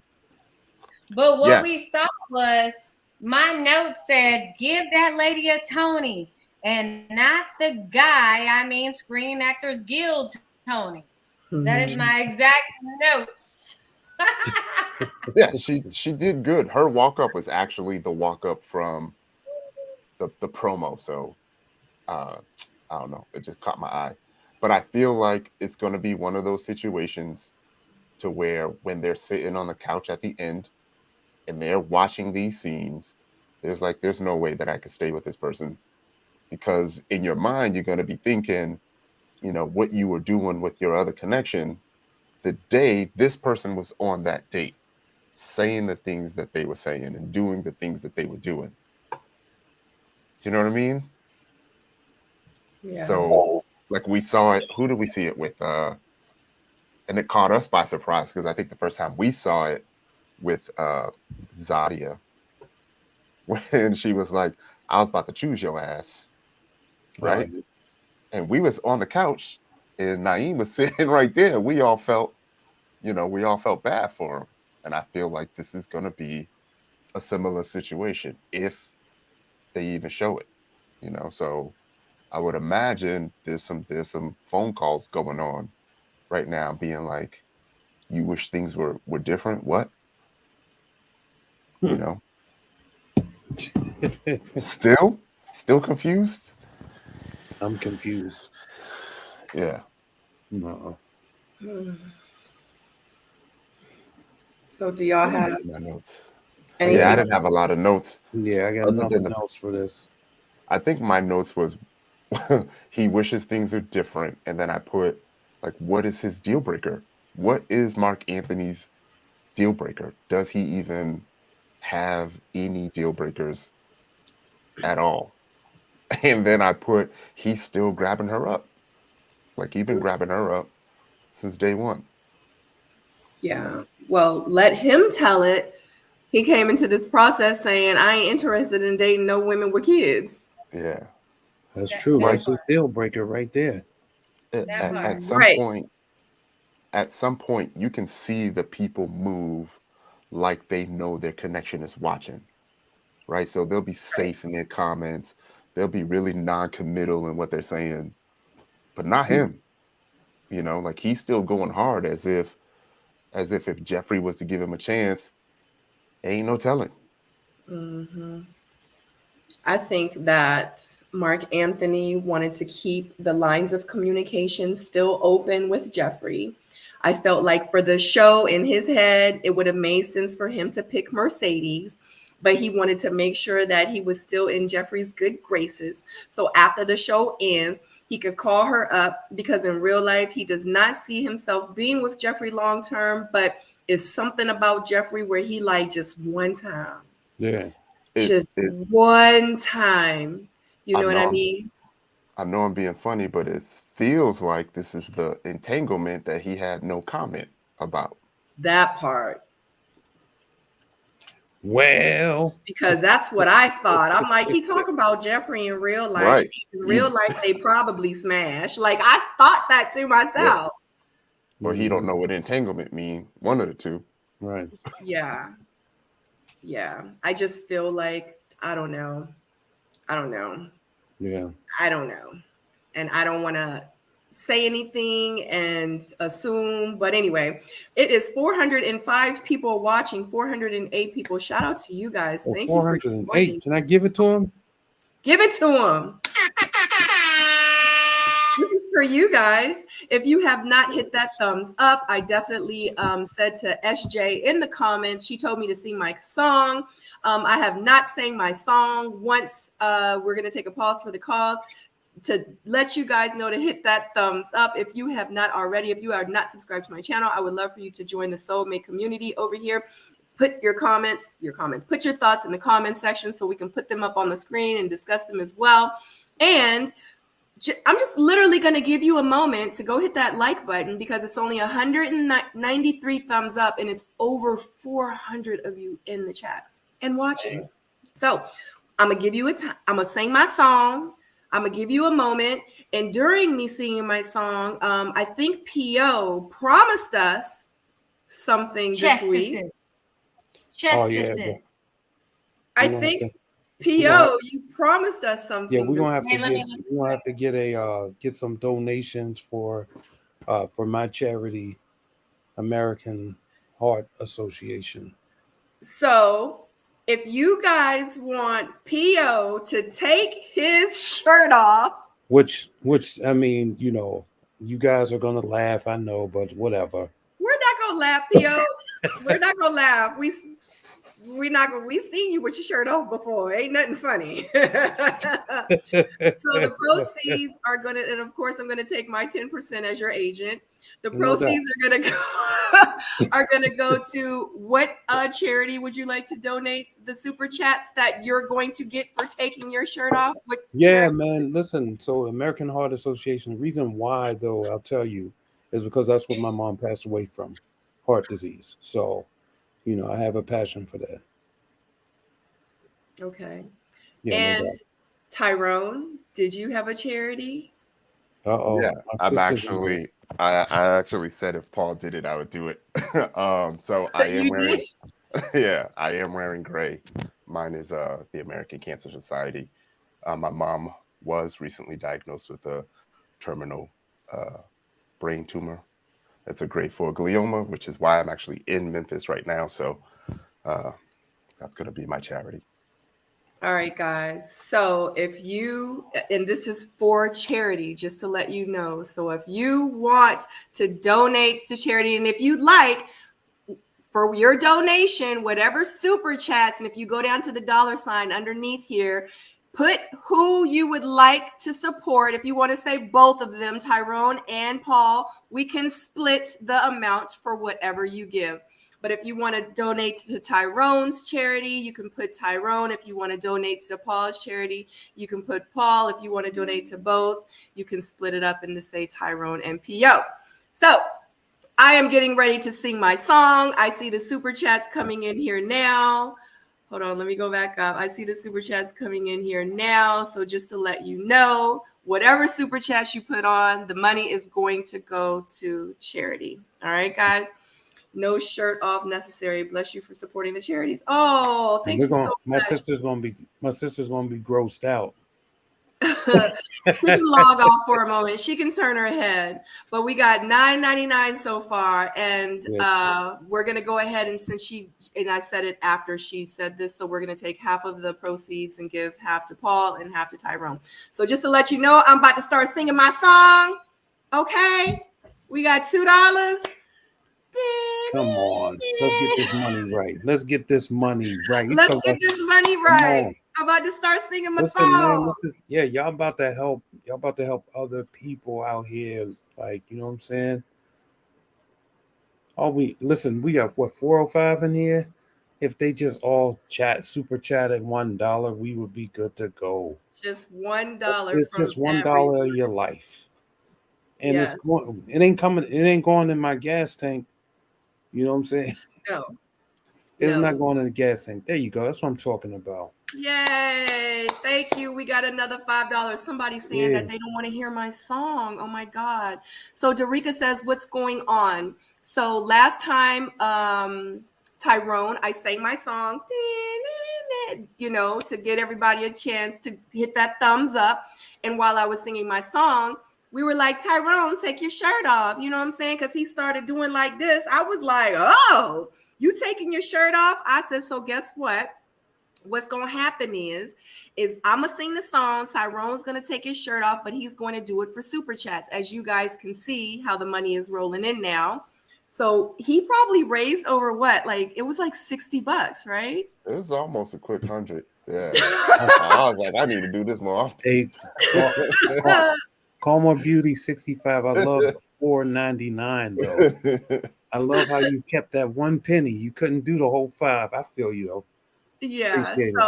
So if you want, you guys can do my Cash App that is floating on the little line down below. You can do my Cash App, but these proceeds are going to go to a choice of their charity. And one more time, guys, before I start singing, PO, what is your charity? And Tyrone, what is your charity? One more time to update the people.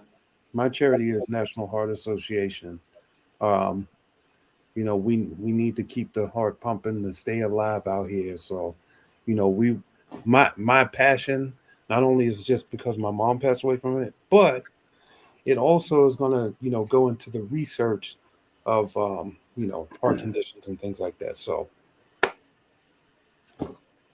Yeah, mine is the American Cancer Society. You know, I'm in the cancer facilities a lot, so I get to, you know, see the progression of a lot of the folks that are there, and just the facilities and just the little things matter. So, you know, any type of donation will help. Yeah.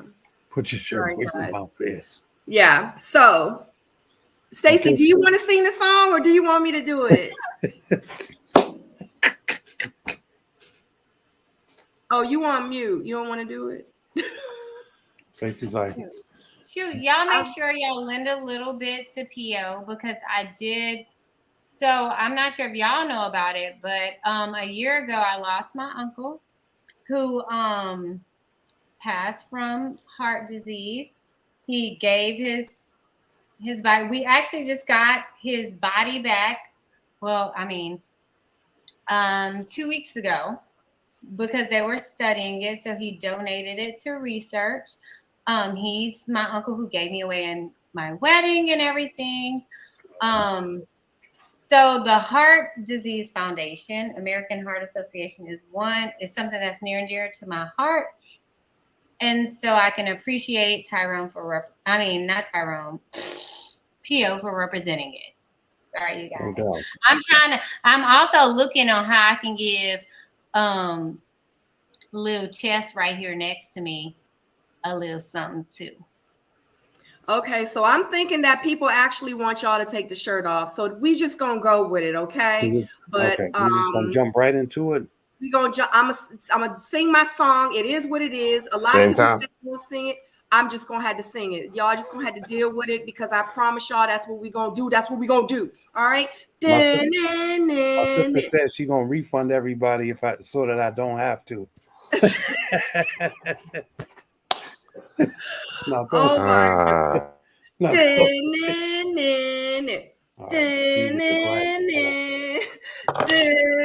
Get the people what they want. there it is. There you have it. Oh, you've been doing your push-ups since last week, Theo. Look, yeah, because you know, you took your shirt off, you got $20. I was getting it in. Oh, God. Keep it up with the tongues out. There it is.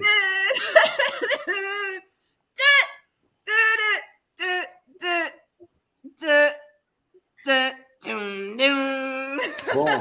Thank y'all. Real talk. Thank you not so bad. much. Not bad for 46. Yeah, you know Paul's what I'm older than me, right? Y'all look What's that? amazing. I said I'm you're 50. older than me, right, Paul? Yeah, I'm 50. I mean, and pause. Let's go back to Pio. And let me remind y'all that he also smells good and has an 850. He smells like 850. Yes. So Yeah, we they're did. loving it. Y'all did just objectify us a little She bit. said baby oil. We did, and it's Look. okay. I wasn't meaning to. I was trying to give you a compliment. No, not you specifically. Talking about Oh. me. Yeah. Oh, I was like, oh my gosh, I never want to objectify anyone. No, because I did. I slightly kind of pimped them out. It's okay though, because it was for a great cause. I'm gonna put him back up here again. We got. Oh no, that was mine. Okay, that was my $5. Okay. I don't know how to do it. I need you to show me how to do it. Thank y'all. I was looking up. Damn, Jay. Okay. Do it. Yes, thank you. Yeah, Jay, it's so down much. at the bottom for it's like a $sign. So let me do this. Thank you, Jay. That's what's up. So let me Is there go. a way to send it again? Because I don't. She see crazy as hell. I'm not No, I sure. have a different settings. I have our settings. I don't have the same settings everyone sees. Oh, okay. I'm not too sure. But let me go through and let everybody know. So PC Serial Mom, thank you so much. She donated $4.99. Shout out to Miss Golden T40. She donated $5. Another round. Thank you so much. She is a soulmate, bona fide soulmate, and a moderator of this channel. She donated $5. Marriott donated $13.99. Thank you so very much. Dee Dee donated $10. Let me some DVD. D Brown donated $4.99. Love with an extra E donated $5. Thank you so very much. Caramel Beauty 65 donated $4.99. Nichelle donated $2. The Girls Club Inc. donated $4.99. April Gaines, who is Paul's sister, she donated $10. Another round, once again, donated another $5. Thank you so much. And she donated another $2. Thank you. Much love. She always shows this channel so much love. NTR donated $9.99. Tyronda donated $20. Jay donated $49.99, $50. Wow. Yeah, That is that's what's up. so amazing. We Y'all are actually awesome. lost like 20% of the viewers, probably because they were men. But you know what? This was for a We did. great They probably like, cause. we don't want to see that. This was for a great cause. So, oh my God. Okay. Oh, we got more coming in because I didn't star these. Oh, okay. So I didn't star these, so these are just coming in again. So PC Sarah Mom, thank you so much for each guy. So she did $149, $499. So she did another $499. Actually, Aubrey, both Paul and Tyrone, please come through and check out your girl sometimes. Actually, Aubrey, For she sure. does have her own YouTube channel, so definitely check her channel out. She donated $10. That's what's up. And NTR donated another $5.99. I appreciate you guys so much. I'm sure the guys, like, this is for y'all. So y'all talk. I don't need to keep talking. Y'all talk. No doubt. Listen, like just having the support from you guys out there, you know, small gestures like this really do go a long way. Like I said, I'm thankful that somebody's taking up the cause along with me for my charity. So, you know, like I said, hopefully this will go into research that will save somebody's child, somebody's mom or dad, uncle, cousin, whatever, you know. Thank you so much for participating in that. I really appreciate it. Yeah. Tyrone, you want to say anything? Yeah. You know, my mom's literally in the next room, and you know, so most days are tougher than the previous day, and seeing the slow decline is not easy. So, you know, you all help me get through, you know, like this isn't one of the few outlets that I do have here. So I just wanted to say I appreciate you all, and you know, any little thing does truly help. So thank you so much. Absolutely. I love you guys so much. Just to let everybody know, the last time I did let him know, I was like, this is how much you made. Like, what you gonna do? He actually, because Sadora got straight A's. So he was like, just give it to Sadora for her grades. But this time I am going to count this money out. I'm going to split it up. Definitely let me know what you guys' cash apps are, and I'm going to give it to you guys, and then you guys can send it to the charities that you just discussed. So wow, that's so amazing. I love the support. Oh God, all this love. It really it feels my soul, and I just don't know, like I'm really spiritual now, and just being on the spiritual journey and to have this love and the energy surrounding me right now from like what just happened, it just like poured into me, and it's such an overwhelming feeling that I'm feeling. And I just want to say shout out to you guys, my soulmate. Shout out to everyone that joins us on these panels, because it really does do something for all of us when we all come together. And Tyrone, I completely understand, you know, and I love you, Ty, and I love you, PO. And thank you for sharing your stories. No doubt. No doubt about it. Thank you. For sure. Thank you all. All right, guys. Oh God. Yeah. All right. Moving forward. We gotta go back to this shit. Right. Exactly. But it's cool because we enjoy it. So. Yeah, right. All right, guys. Oh God, I'm over here burning up again. All right. So the next scene we have Mark Anthony, or Mercedes is meeting Mark Anthony, and Mark Anthony's cousin Chris via Skype. Chris does ask Mercedes, I can't talk now, if she has ever been married, you ever been engaged. Mark Anthony like, dang, you asking all the right questions. See, that's why I'm glad you're here.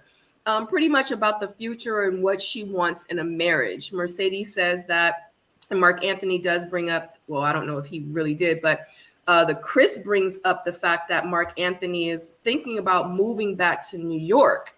And Mercedes was like, she says relocating to New York for the relationship definitely gives her something to think about. Because she was like, you know, like it could be something great with Mark Anthony and I. She's like, but I just don't know. So Chris says that Mark Anthony should definitely take a chance with Mercedes because he does like Mercedes. So I ain't really have too much to say about. Yeah, this is one of those. Yeah, Another. my note. Yeah, this is another, minute and 30 seconds of stuff that I already knew. Except for I think the relocation thing. I don't think Right. that I don't think homegirl's feeling that. And I would be surprised if I wouldn't be surprised if she says, you know what, I'm off of this train. Yeah. Yeah, my notes were short. It felt a little bit like some foreshadowing, Right. for the future. The only kind of things that I mentioned was, seeing Mercedes grab faces when she kissed, you know. Says they've Yeah. been kissing. Yeah. um, what They've else? been She kissing. said commitment is a must. I wanted to know if anybody heard exactly what he said about the questions. Did he say those are questions I'd ask, or did he say those are questions I didn't ask? It's questions that he didn't ask because I wrote it down. And I was like, so you don't know, like your other connection is Jeffrey. So you never asked like Right. the marriage questions, engagement questions. hmm And then my last note, I put Mercedes's wardrobe and demeanor changed. Like it's like she went from happy party, let's go to the strip club, to being like a little sad, like a little disappointed, you know, if y'all caught that. Anyone else catch that? Hold on, say that one. I remember. Mercedes's confessionals talking about the same date were different. She had two different hairstyles and two different wardrobes. Yeah, I love But it. talking about the same date, she had the curly, flushed look, wild look, and then at It the was end, beautiful. the It hair was was one, straight. Yeah, that one was of probably a like catch up. fresh and beautiful. Yeah, because I made a note. I was like, oh my God, Mercedes looks amazing right here.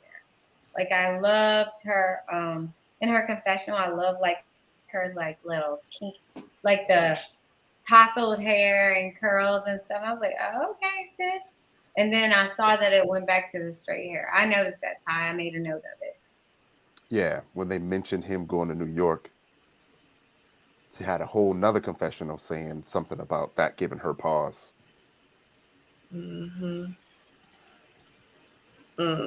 Well, all I know is she is not feeling moving to New York. So she I not mean, feeling that. she's a flight attendant, though. You know what I mean? You got bennies. Hop on the plane and holler at the boy. No, I But think, and she didn't know that she it was also even a said thought. that. Right. Exactly. I think that was the first time she heard that. And I think that we were watching her real time going through the emotions of, damn, you never told me you might move back. And we're both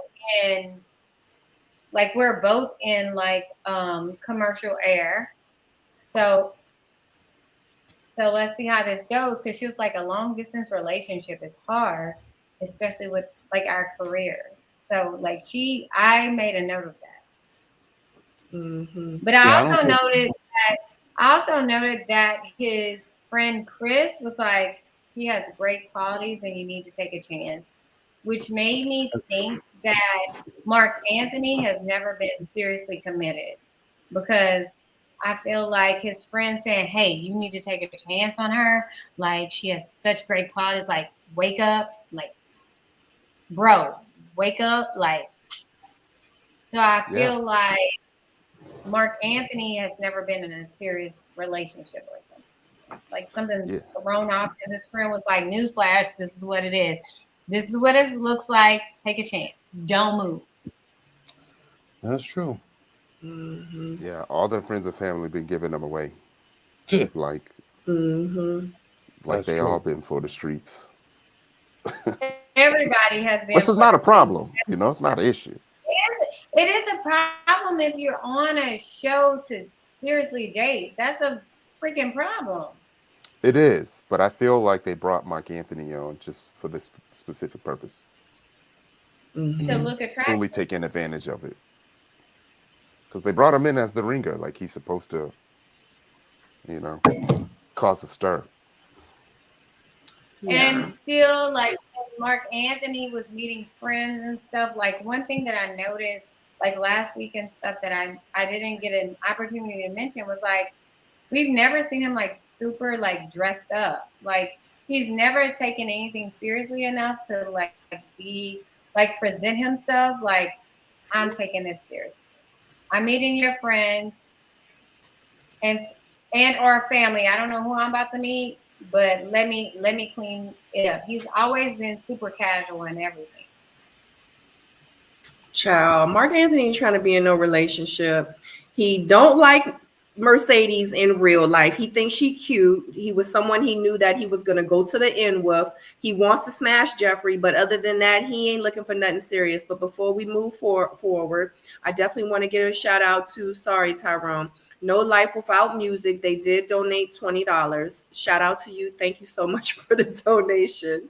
Look at I'm another sorry. round. Jay gave another 50 for Sadorable. Oh, you know I'm not all the way down here yet for the comments. Oh, this is forgive me if I spell her name wrong.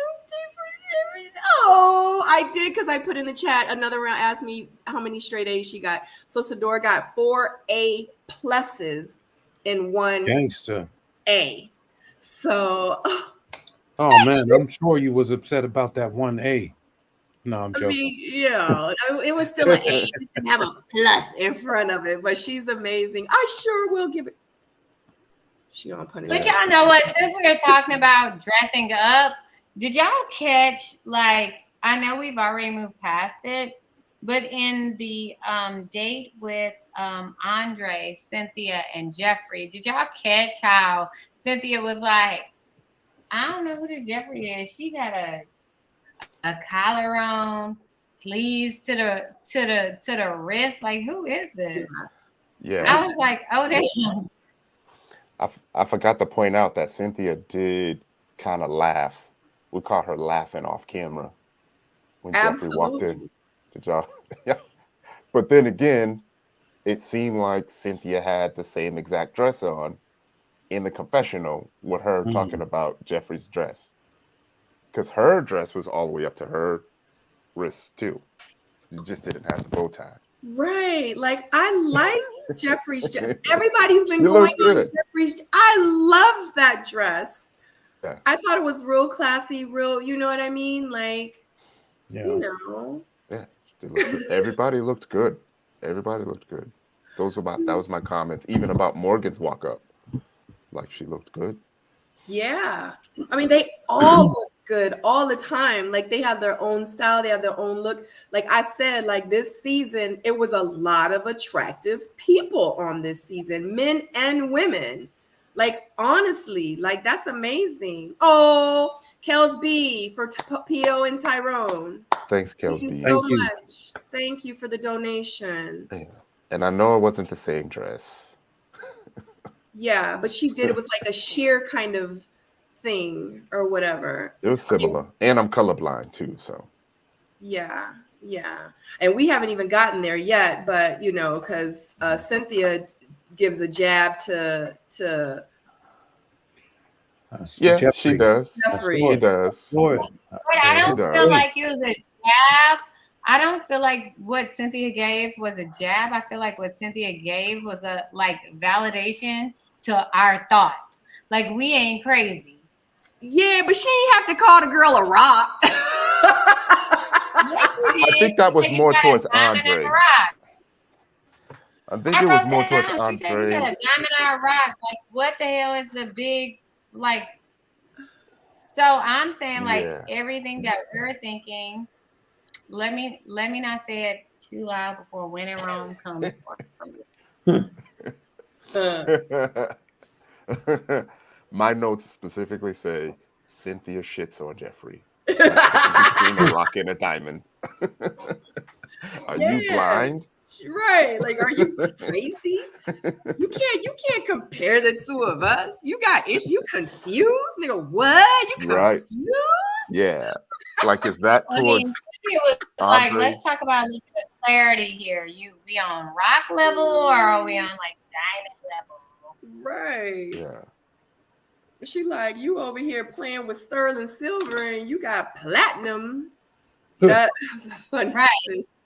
Right. You can green stains around your wrist when you can just have some bling around your wrist. Right, right. All right, so let's go ahead and get into it. Okay. Uh-oh. Somebody Is over that here the green? Is that oh God, y'all know I don't do feet. Oh my God. This was cringy. Y'all. Hold up, let me say this. Y'all know I love me some Anthony. But right here, this gave me anxiety because y'all know I'm scared of feet. And when he was touching them raw feet like this, I was all the way in my feelings on the floor. About to pass out. I was like, oh, and then he put oil on them. Cynthia, it's not even about your feet. It's about me and my trauma. Mm-hmm.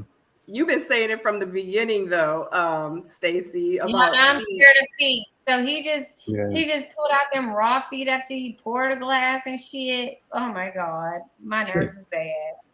Well, at least her feet wasn't bad, you know. She could have had feet where you could strike a match off of, and her stuff looked pretty smooth. Now, I've seen some bad pictures out there of her feet. Oh, for real? Yeah, you know, the people don't miss nothing. No, I'm not afraid of feet. You know, sometimes you got to suck a toe or two, so I ain't scared. Jesus, not sucking the toe. Jesus, don't suck. Oh my God. All right, Sabrina, But yeah, people have been putting out bad pictures of her feet. I'm getting hot right now. You just got feetophobia, whatever that's called. She's always had it. You know, this is making my nerves bad right now. I feel like, Sabrina, you know, when you remember last week when I was giving you the production message to go next for the picture? Like, oh yeah. I'll be back. Oh my gosh. Where did she go? She went to go expel. Oh, like I was really waiting. I thought she was trying to do something on the screen. Right. Oh my gosh. Y'all need to. Hey, I bought a whole massage table specifically for this purpose. For what purpose? To give massages. To who? Whoever I may need to give a massage to. I just bought it. Oh, is it portable? Yeah, it's heavy though. Oh, I need to figure out where to get one of them. I'll show you which one I bought. Now I'm gonna start showing up the dates with those and be like, okay, so here's what you're gonna do first. You're gonna start with my back and then you're gonna work your way down.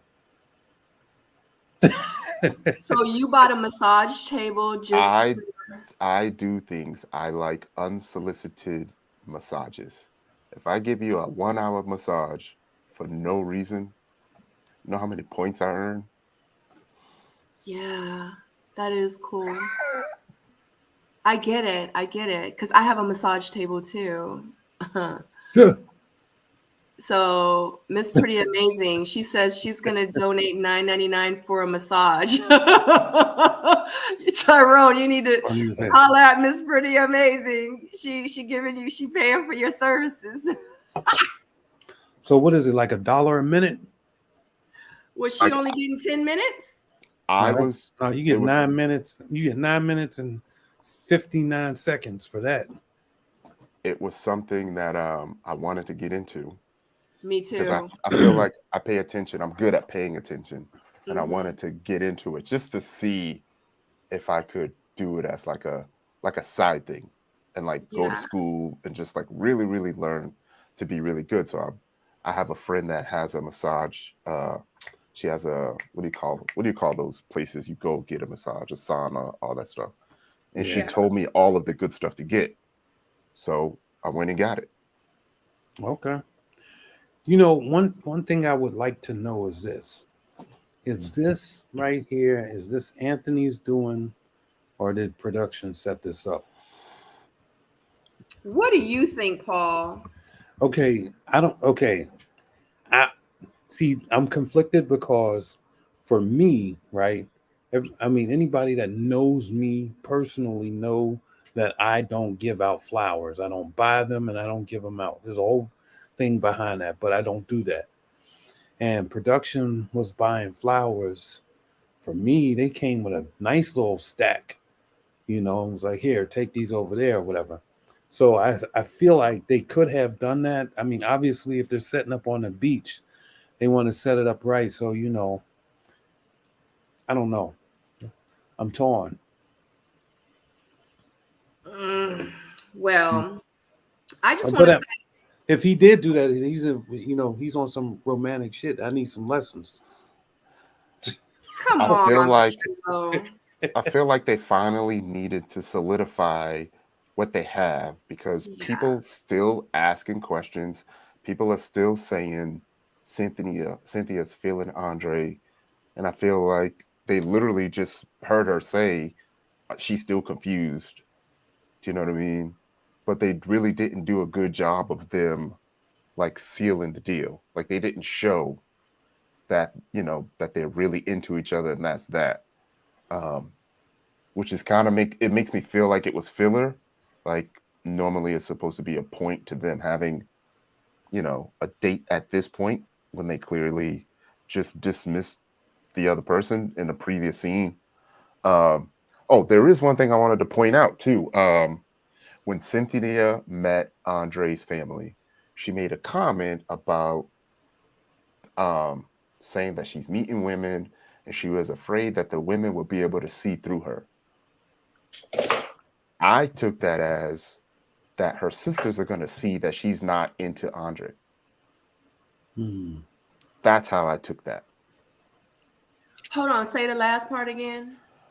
I felt like Cynthia was afraid to meet the sisters and have the sisters be able to see through her because the sisters will be able to see that she's really not into Andre like that. And she was like saying it like she don't want her cover to be blown just yet. I can see that. I didn't take it as cover blown. Like I wrote that down as well. Yeah, I didn't take it like that, but I see your point. I see what you're saying. So real quick, I just want to give a shout out to, sorry guys, to Tina Brown. She did a super chat for $10. Thank you so very much. I want to give a shout out to Joy for the Cash App that you just sent me. I appreciate it. If you guys are interested in sending me a Cash App, I did put it in the chat. It is going to be $ Sabrina. So thank you so much. And thank you so much for all the donations I'm getting for Sadora and her straight A's. Love you guys so much. I love you so much love tonight. Thank you so much. I'm sorry, Tyrone and Stacy, what were y'all saying? I'll just tell y'all, like my notes are love, love, love, date on a beach, foot rub / barf. That was what I had to say. I mean, I didn't really get a whole lot out of this.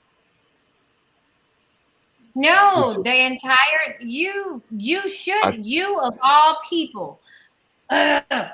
Everybody in the chat, please, y'all, please have my back right now. Of all the times y'all be talking about the crazy shit I say, please have my back right now, because we know Paul has been talking about how Anthony has not been intentional. Anthony has not been romantic. All the ladies' complaints have been as such. So this is a moment where we see Anthony being romantic, being intimate, showing some sexiness other than the pool. Yeah, I was going to say the same thing. Finally, he's putting in effort that they've been calling him out for all season. But I feel like Sister said she never had this before. She never experienced it. Like, so I feel like she was grateful for it. I feel like he has done that. Obviously, if he did it. I mean, why would he not? Why would he still be on the show? Why is his name not coming up in the lounge? Why wasn't it coming up in the lounge? I just think that, you know, those were isolated or whatever. We didn't see that. To Because me, I said he was the glue keeping it all together. He was the glue Right. keeping it all together. Mm-hmm. He was the second connection for Sue-Ann. right. You know, he even had a little convo with Marcia and Morgan at the table. You know, and if you want to talk about it more, Mercedes. So Yeah, I mean, I feel like, you know, at the end of the day, I feel like the dude in this particular thing, it looks like a great yeah, atmospheric episode.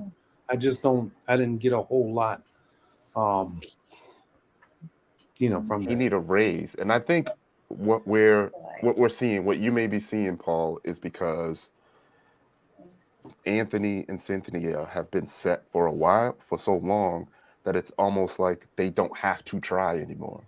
Right. They get to just chill. And Well, it's that's what like, I'm saying. Yeah, that's what I was saying. I'm not getting anything different from yeah, this than I would in any other situation. Like you this doesn't further or take away from their, you know, connection. yeah. It's just not, I, there's nothing else there. I did notice how Anthony instantly took his shades off. That was Uh, production. Production said you I can said, wear that them. man is a magician, you know, It said, because he's talking with his shades on. They cut right, away, he come back, shades off. right. You know what it is. Y'all What was gonna that? be going in on my Anthony, because he's sweet. No, I'm He's not a going. good kid. I'm No, not saying. I like him. I Yeah, I'm like not him. saying I think he nothing. need a raise. Honestly, I think he need a raise. Yeah, I He wasn't was saying. very underrated. And where he at here? Yeah. I'm sick Yeah, of no, y'all. I'm not saying that. I'm not saying anything Yeah, you against him. said, I'm just saying that I didn't get. What I'm saying is this: when I see their interactions, right, I get it. Those two like each other, right? So this date didn't do anything to magnify it or take away from it. It's like it's an Anthony and Cynthia date to me. It didn't, like, nothing splashed out. Yeah, it was a Okay. little romantic and, you know, sexy with the feet rubs and all that, but Anthony, Paul said, step your game up, bro. We need to see more out of you. ain't more to see out of him than him giving somebody a rose. Like what are you talking about, P.O.? There's nothing more to see out of him right now. Yeah, I mean, I guess maybe for me, I just don't really put a whole lot in the handing out roses and stuff, you know.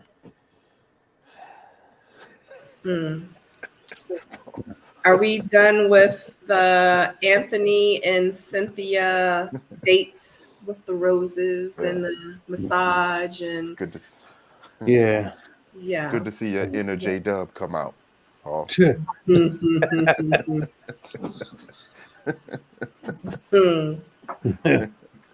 My inner J Dub. All right, guys. So moving. J Dub, because you and Ty ain't being accountable tonight. Like y'all just running wild. What you mean? I miss this Tyrone.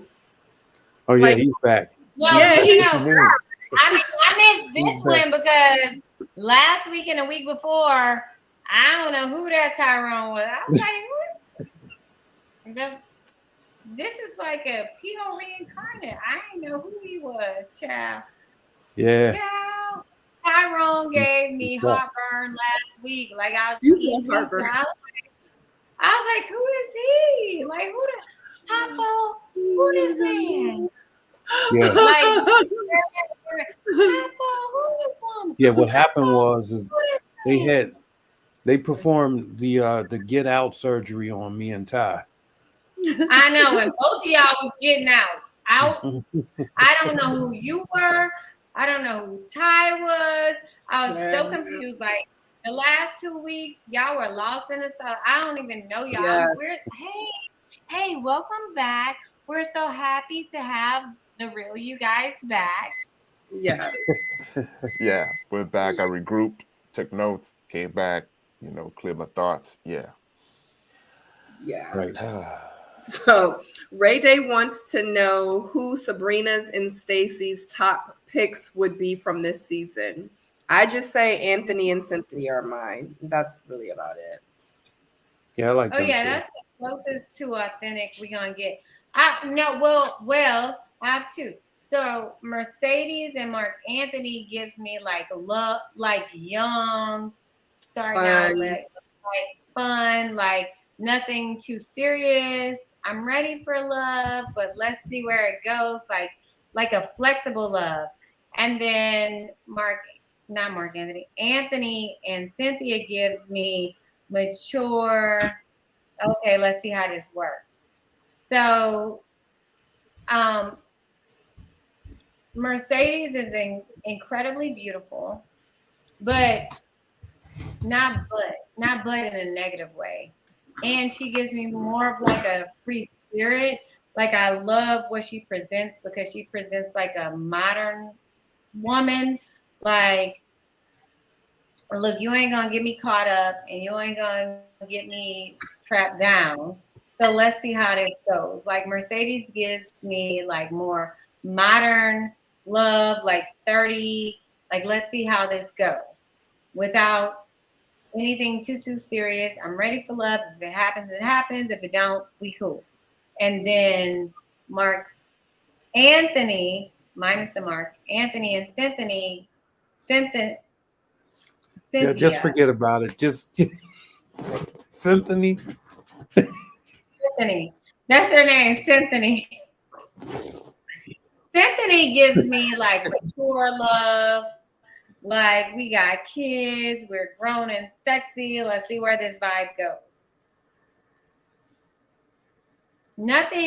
Nothing so far has given me like committed relationship.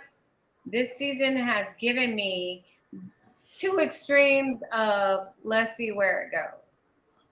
If y'all want me to be honest. Yeah. Next slide. Don't worry, I'll read it for you. I wish you could. They went up in this room and Tommy was in there and Tommy looked around the room and heard about Tony's entanglement. You're right on point, pretty much. That's exactly what it says. Tommy, the next scene is the last deliberation with Tony. For the men, they all discuss the meetings with the ladies and their families. Tony tells Tommy about Morgan and wanting to do counseling and coaching for their issues. And then he proceeds to tell Tommy about his entanglement with Natasha. Tony says that him and Morgan are fine. Tommy like, you sure? Tommy like, you sure? Because you know when Morgan not fine, you know what she could do. Tommy says that, well, we know the things that happens when Morgan is bothered. Tommy asked the men who can they see themselves in a long-term relationship. Like, you know, this is the end, guys. This is the end. Like, who do y'all really see that you could be with? And you need to make a decision. And Cynthia and Andre meet for a date. This is the very last scene of the episode. Andre says that at this point, he knows what his decision is. That was the very beginning of him and Cynthia's date. Cynthia says, seems like Andre is having problems picking between Jeffrey and herself. She says, like, is he blind? Like, you know, it's like choosing between a rock and a diamond. Like, it shouldn't be hard. They talk about their connection. Andre says that this was the date to eliminate Cynthia, but he just couldn't do it. He could not do it. He was lying. I think he was lying because if y'all go back and look at it, so I am channeling my inner Paul. Okay. If you go back and look at it at the confessional, Cynthia was very teary-eyed, and in his confessional, Andre was. And then it was like we come back and it was a whole different conversation. Did y'all notice that, or is it just me? I did. I also noticed Cynthia felt like it could have been a elimination as well, but was relying on the fact that she had multiple connections. But does this also make me feel like, is this a situation similar to what they gave Charisse last season? Oh yeah, what's and that? being like, hey, I'm gonna let you decide whether you should eliminate this person or not. Yeah. And then he was probably like, you know what? I'm a man up. I understand that I lost. I do have a connection with Jeffrey. So I'm gonna let Anthony and Cynthia have this one.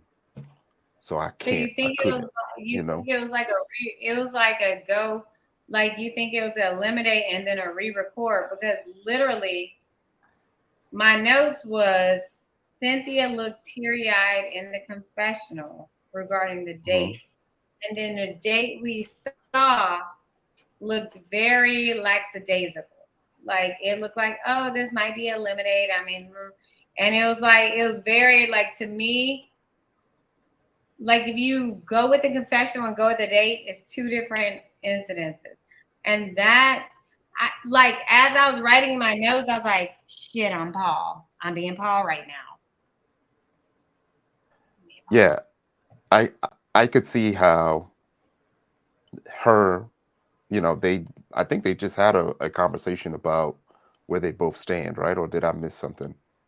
So I could see how she's going into it like, yeah, I feel like I'm about to be eliminated right now because I already know, that he's going to choose Jeffrey, especially when he like admits to, choosing. And I think this is when Cynthia gets cut off because Andre makes a statement about choosing because of blah, blah, blah, blah, blah, blah, blah, blah, blah. And then Cynthia was gonna say, so are you choosing because of blah blah blah blah blah blah? But they cut her off. So she just says, so are you choosing? And Well, my note said Cynthia's gonna pull a Kyra / Sabrina. then, huh? Say that again. My notes in my margin say Cynthia is gonna pull a Kyra / Sabrina. Shut the front door. Do you really? That's what I don't have see in my that. notes. And then I also have Cynthia looked teary-eyed in confessional. I have the two greatest guys. You have two as well, but not the greatest. Diamond and a rock. Andre came back. Couldn't eliminate Cynthia. Both confused. Those are my notes. Yeah, so I think that Cynthia was probably saying the two best women for Andre would have been her and Mercedes.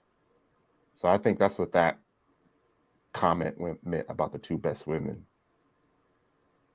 But her looking sad?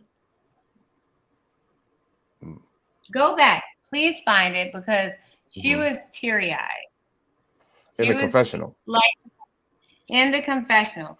So it made me believe like this was like a refilm, because then you're going into the eliminate, like you're going into the bridge scene, and there's no like resolution for Anthony. So we had to fix it, Jesus.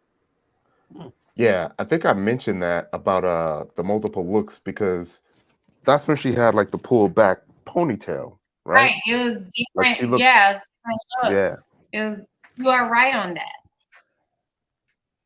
yeah. So I think the timing was definitely off, and then I think she may have come back, like you said, to fix it, and had the straight hair. I think it was the short bob or something. Yeah, the When ponytail. she comes back to fix everything. I So, don't. yeah. I feel like this is one of those corrective dates where it may have been an elimination, and then they called them back because it didn't make sense. Because you still had Anthony waiting in the helm with no resolution. And honestly, an elimination to align myself with production, a true elimination did not make sense right now because we're about to have the bridge scene and you got Anthony. You got a +1. How that make sense? I don't Right, think but it was an elimination scene. I think he was just going to tell her he was picking Jeffrey. That's what I think. It wasn't an elimination. It was just to say. But then he didn't pick Jeffrey though. Like nothing about it made sense. yeah, also for some reason they try to make it look like he's still undecided on the bridge in the promos for next week. They make it they make it seem like he still don't know who he's gonna give those flowers to. And it made it seem like Cynthia didn't know who she was gonna choose, which did not make this date make sense. Based on the previews, this didn't make sense.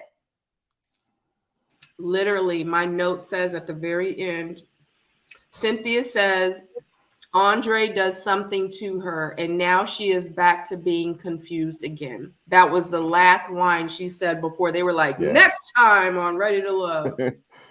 Yeah, I think the timing of that. But they also said what goes on in a car stays in the car. That's what Andre said. And I was like, Nick, like what? Yeah, I caught that. Me too. He flirts. He's flirty, especially with her.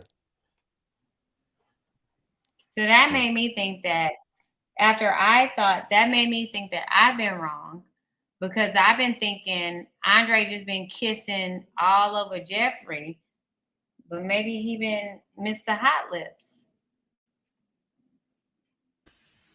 I think everybody was doing everything to do what they had to do to stay in the game. Period. That's unfortunate. Period. That's how I feel. Period.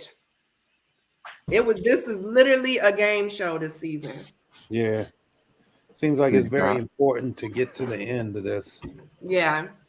Maybe they offered them some money, the money that they didn't offer us. I don't know. Yeah. I mean, they said y'all got a reduction, so. Who did? Huh? Who did? Huh? Oh, hell.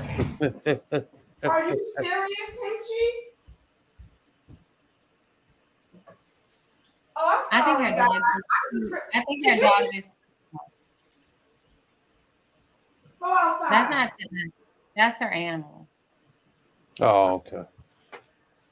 I thought it was an intruder. I was like, okay, well, we got Freddy Krueger coming in there or what? I think I got the power to mute her. I'm mute her. So we don't hear her yelling at the dog. Yeah, that wasn't to me, y'all. Oh. Yeah. I mean, but I heard from the DC people, but that ain't my business. Even though I'm out of contract, that ain't my business. So y'all go ahead. Carry on. Oh, you're saying about us not getting paid as much? I missed it. I don't know. I mean, probably. I don't know. Yeah, most of when our cast left, everybody left with $500,000. I don't know what y'all took home. We left per episode, right? Per episode.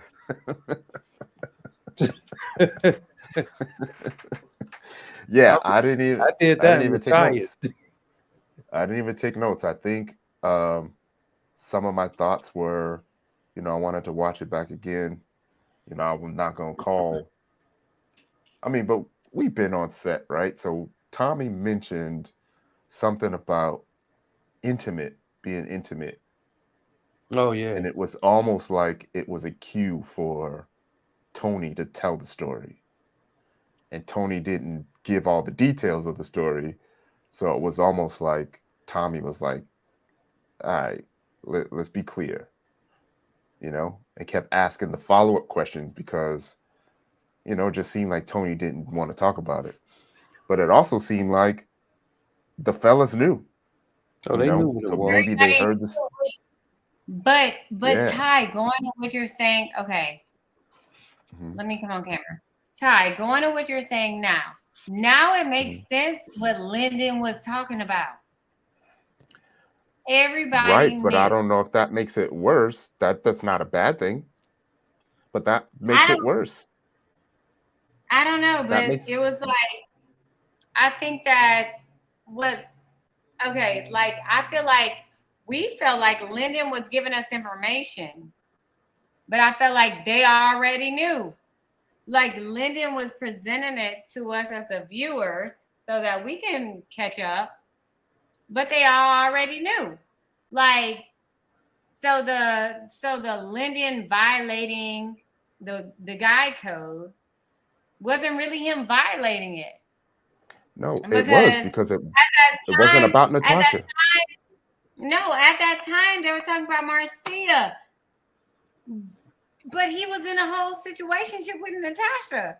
So where does Marcia fit into all this? Like, we're talking about not one, not two, but 3 women.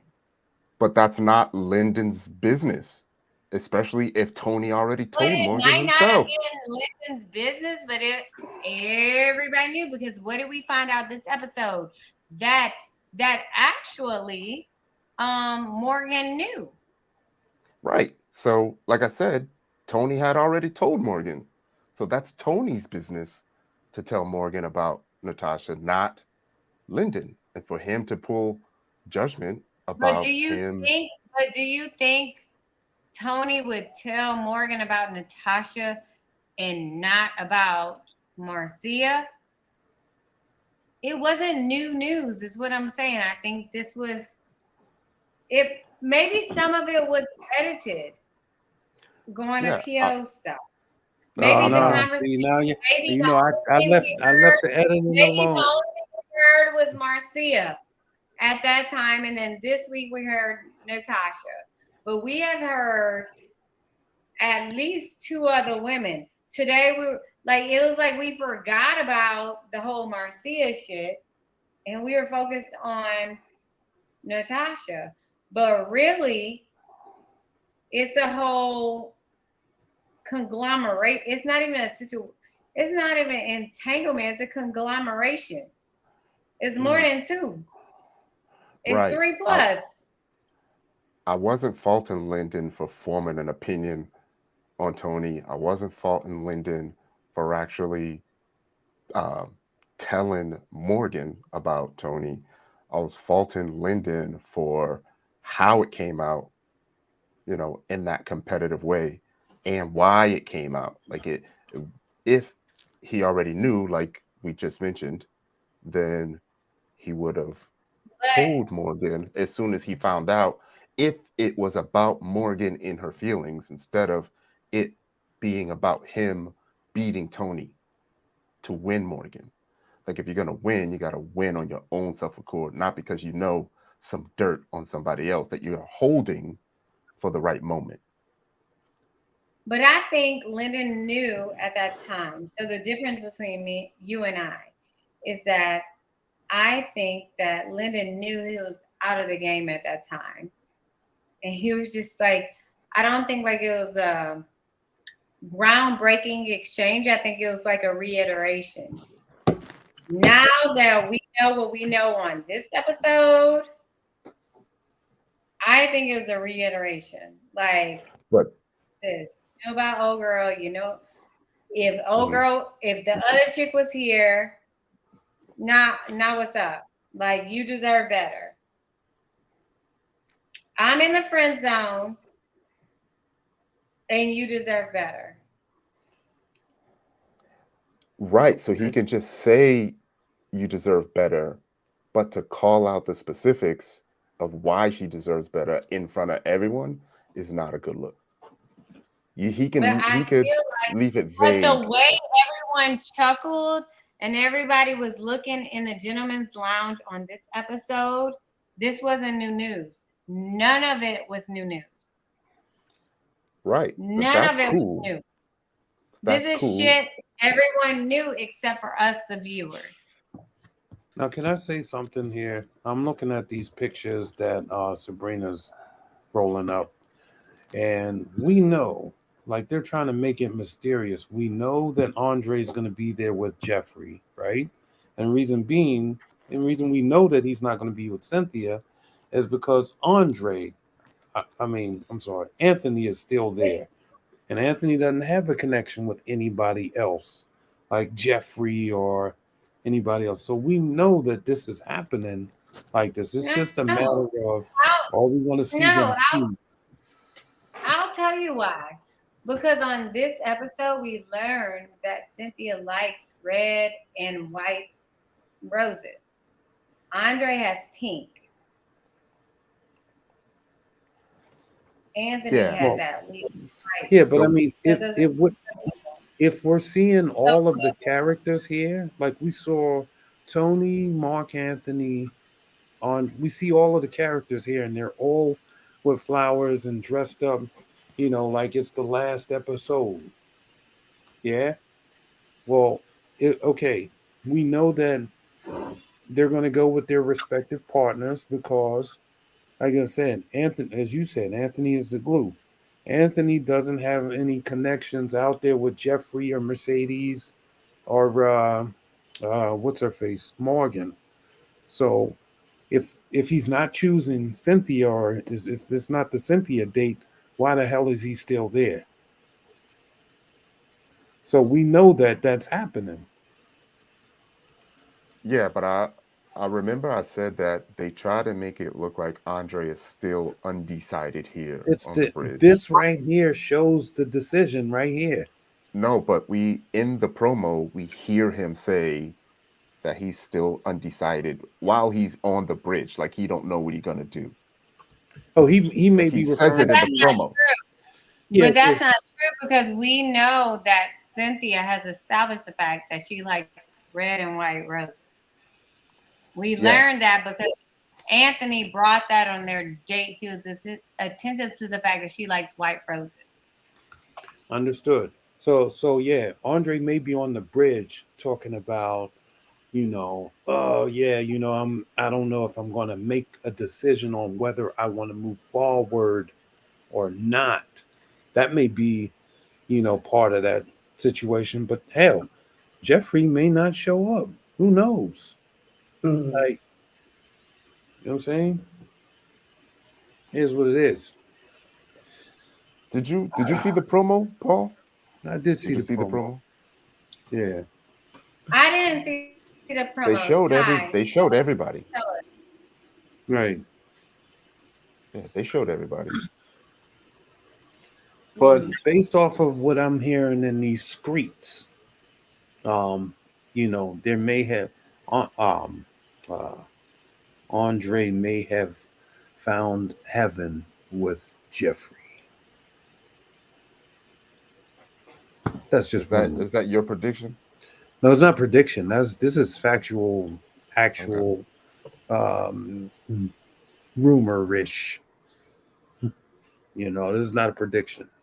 I think that those two are rocking a little bit, or was rocking for a while since like 2 months ago.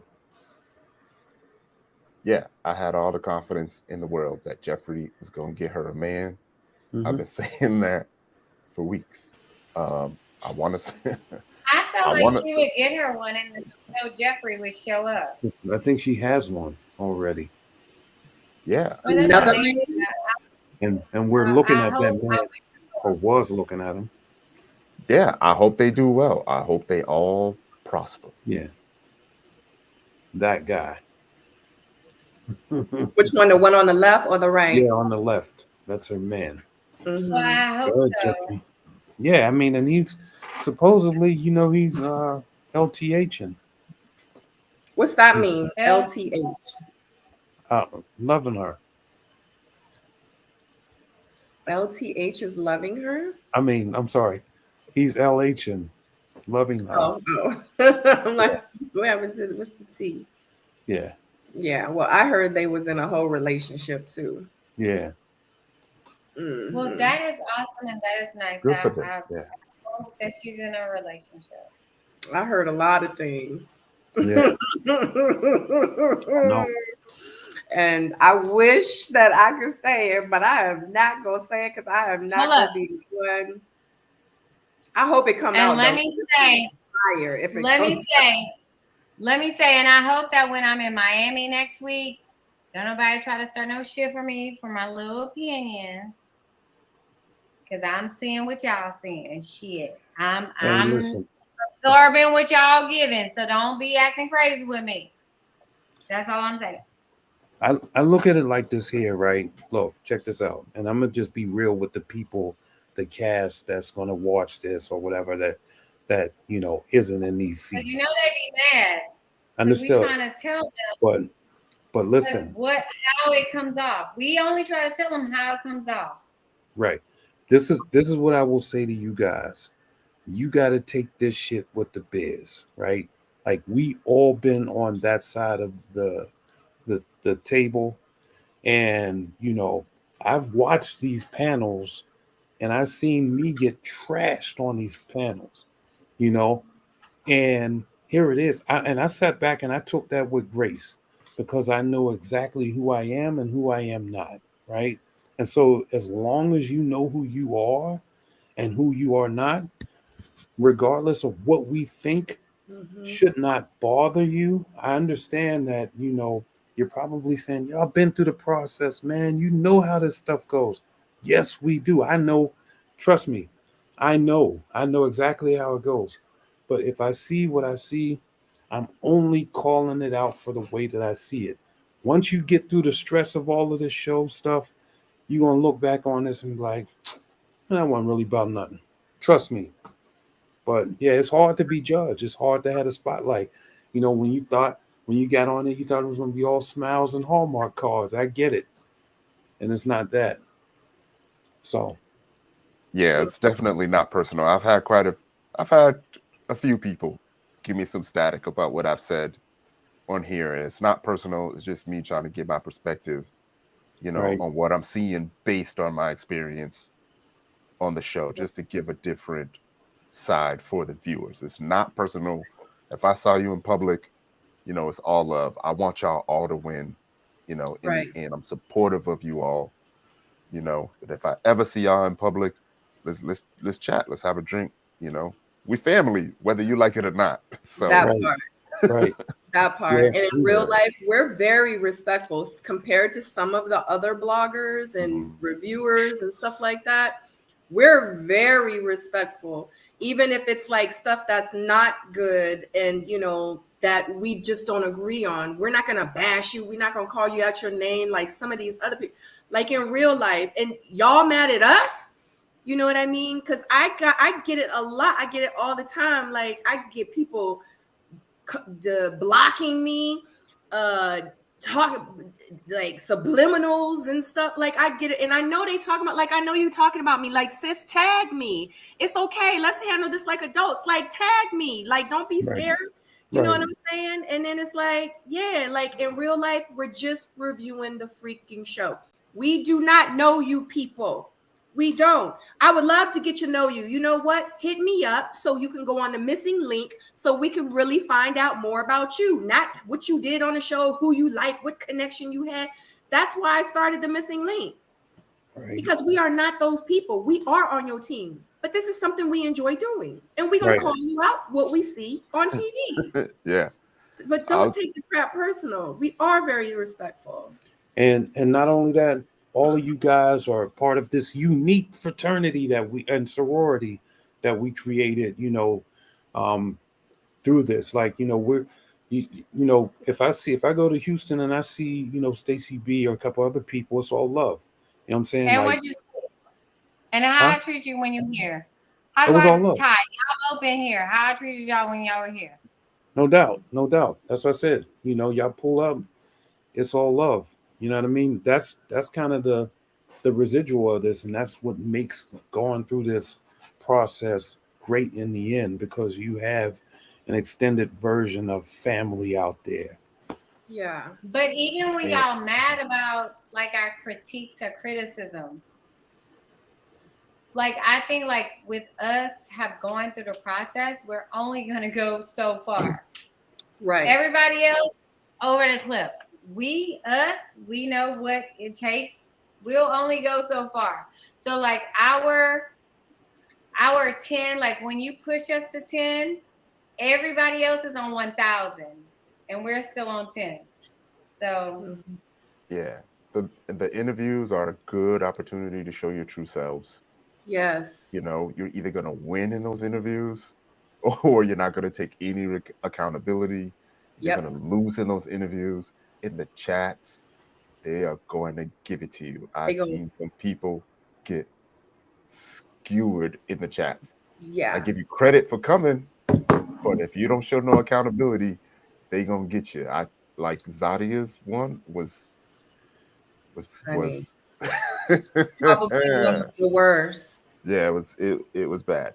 It was bad. Yeah. But you could do well. Like Blake is doing well from what I then hear. she tried to come for me.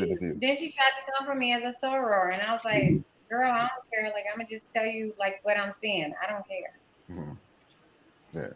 Yeah, absolutely. And FYI, just to let everybody know that tomorrow night, Blue from this season of Ready to Love Miami, he's going to be interviewing with The Missing Link tomorrow.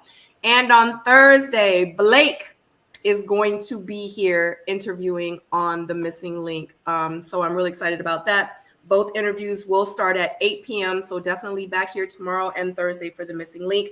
And FYI, this is just a little bit of tea. I don't know if y'all know, but in that interview that Natasha did, she actually said that her and Tony was dating the whole time. Dating the whole time. Not talking. Not okay. So talking means I'm a like they was together. No. We mean we going out. Dating means we in public. Damn. They was outside together for a long time. The whole time that the show been on, they was filming. Yeah. So I mean, I don't want to be a hypocrite, so I'm gonna be quiet about that. What in the world? Did you miss him? Okay. Because he can't be a hypocrite because he was dating out. He was dating too. Bye, Tyrone. Tyrone wasn't dating outside of the show. Is that what you think? Two. Tyrone, how you gonna date everybody but me? Oh my God, me and Tyrone was friends, buddy. I'm just giving him a hard time. Oh my God. Shout out to Diamonds and Lip Gloss as well. When in Rome, let me correct you. I did not say sex was okay, ever. Because Sabrina has established the fact that she don't like sharing bodily fluids and all that. Like Sabrina has definitely stated that ain't okay with her. Me, I said kissing is okay, but all of the like sexual exchange, you know, like that's not my style either. So please give the panel some grace because we have said it time and time again. I don't know why Sabrina left. Right. I had to kill a bug. Sorry, and I feel like I was establishing what we both said because I said, "Oh, kissing's okay," but you were not okay. But we were both in alignment with like, "Oh, we ain't busting it down though." Hold on, what are you talking? What is going on right now? We was talking about kissing and all that stuff. She was saying how kissing is only appropriate before sex, and that's it. I'm sorry. I caught a chat. Okay. Excuse me, when in Rome. Give me some grace. I didn't mean you were talking about me, but you said the panel, so I was just saying, like Sabrina and I, we both established, like, yeah, like we have bodily fluid limits and stuff. Are you talking about reiterating? I was reiterating. I wasn't defending. I was reiterating. Yeah, I don't do well with I'm just not gonna just be kissing a bunch of randoms. I just don't do that. It's not something that I do. So the bottom line is this. If you decide to do whatever you want to do with your body, if it feels good to you, do you. Yeah. Yeah. No knock to nobody else, honey. If y'all want to get it down No, right at there on all. the table, right there on the table in front of production. If that's what y'all gonna do, I'm probably gonna watch. Am I gonna join? Probably not. Okay. Like I Yeah, don't it's judge. not, I mean, yeah, we could blog. You know what I'm saying? no, that was not a knock. They were talking about the panel, so maybe they were talking about the guys. I don't freaking know. But I was just like, oh, we had, like me and this one right here, we already established our boundaries. I don't know about them, but we were right here established ours. So when in Rome says she was talking about the viewers laugh out loud when everyone said it was okay for Tony to sleep with Natasha. I just went to go kill a bug because Yeah. I'm so lost, but I was gonna try to address that. How do I say it? Like you would think that everyone is gonna have a journey full of integrity and be purposeful about the journey. But Oh. everybody ain't gonna do that, you know?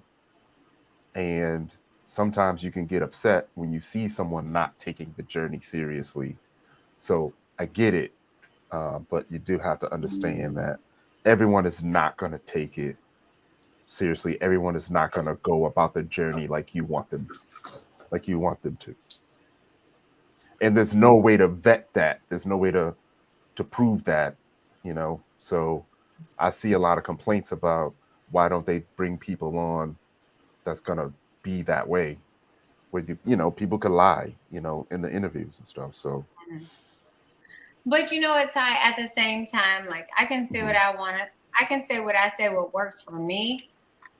But I also feel like it's nothing like in breaking generational curses and like people always like using the WHORE word for women. Is nothing wrong with people like women owning their sexualities.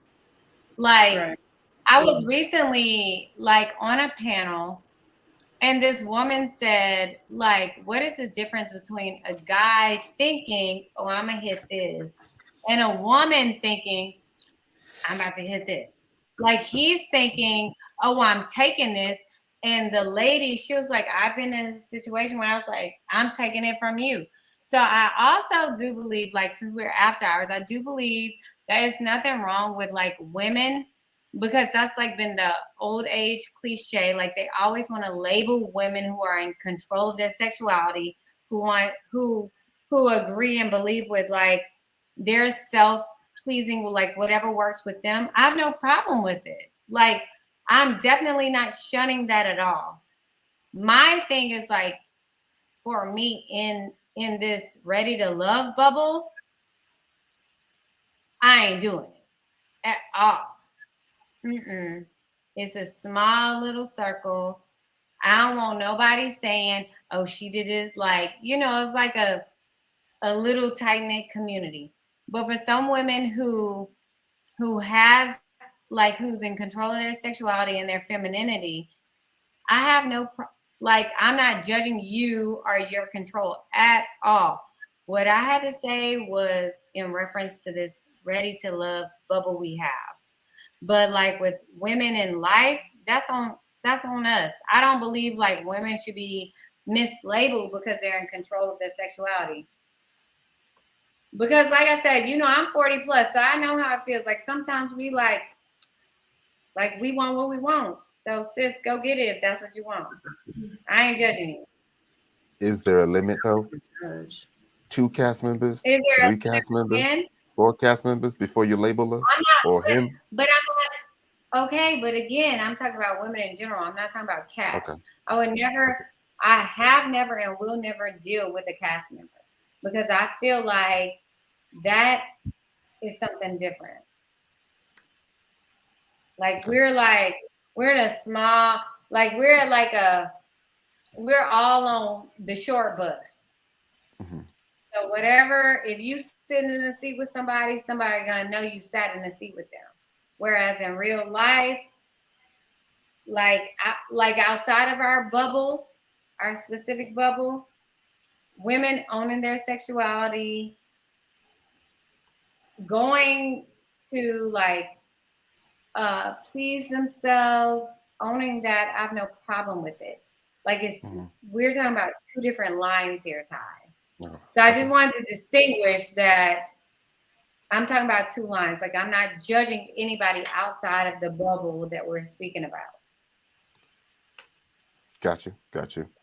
I'm just gonna drop a little truth, like being in the rooms, like the truth hit me on day one. You know, being with all the fellas. Hey, Day one, seeing, you know, a lot of them being like, I'm gonna leave here with something. You know, day one. So the truth hit me early. You know, I was like, all right, I don't think they're taking it as serious as I am, but I'm gonna still try to stay true as much as I can, you know. But yeah, egos get in the way sometimes, and you feel like you get this far and to not end up with anyone. You know, I could see how some people could take that personally. So, not saying that that's why they're hooking up, but I'm also not saying that, if I got that right. right. All right, guys. This was a great discussion. I feel like we hit a lot of different topics, and we actually went in and talked about like just some serious issues too that happen like in real life dating, because we might be watching this like on TV and we might be reviewing it, but a lot of this stuff happens in the real world. You know, dealing with toxic people, dealing with people not being consistent, you know, how soon is too soon, and, you know, people sleeping with people friends, and, you know what I mean, family members. And, you know, like if we really think about it, like this stuff is like in real life stuff. And I appreciate all you guys. We're going to go ahead and wrap this up. Do y'all have any ending final comments about episode number 12? Because after this, we do have one more episode, which is when they choose each other. But your final thoughts on the whole show, this episode, just period. I think I had one bullet point that I might have missed, and it was about Mark Anthony's Zoom call. And I wanted to get the opinion of like, was that telling, or was it a red flag that he had no one close to bring in to meet Mercedes? And was that a sign that New York or some other place may have been an option? I can't say that because that happened to me. So I can't say that. So my family that I had was in New York, which are my cousins, which are my mom's sister's daughters. We grew up together. They were in New York. My mom and dad, they were both kind of sick, so they couldn't do it.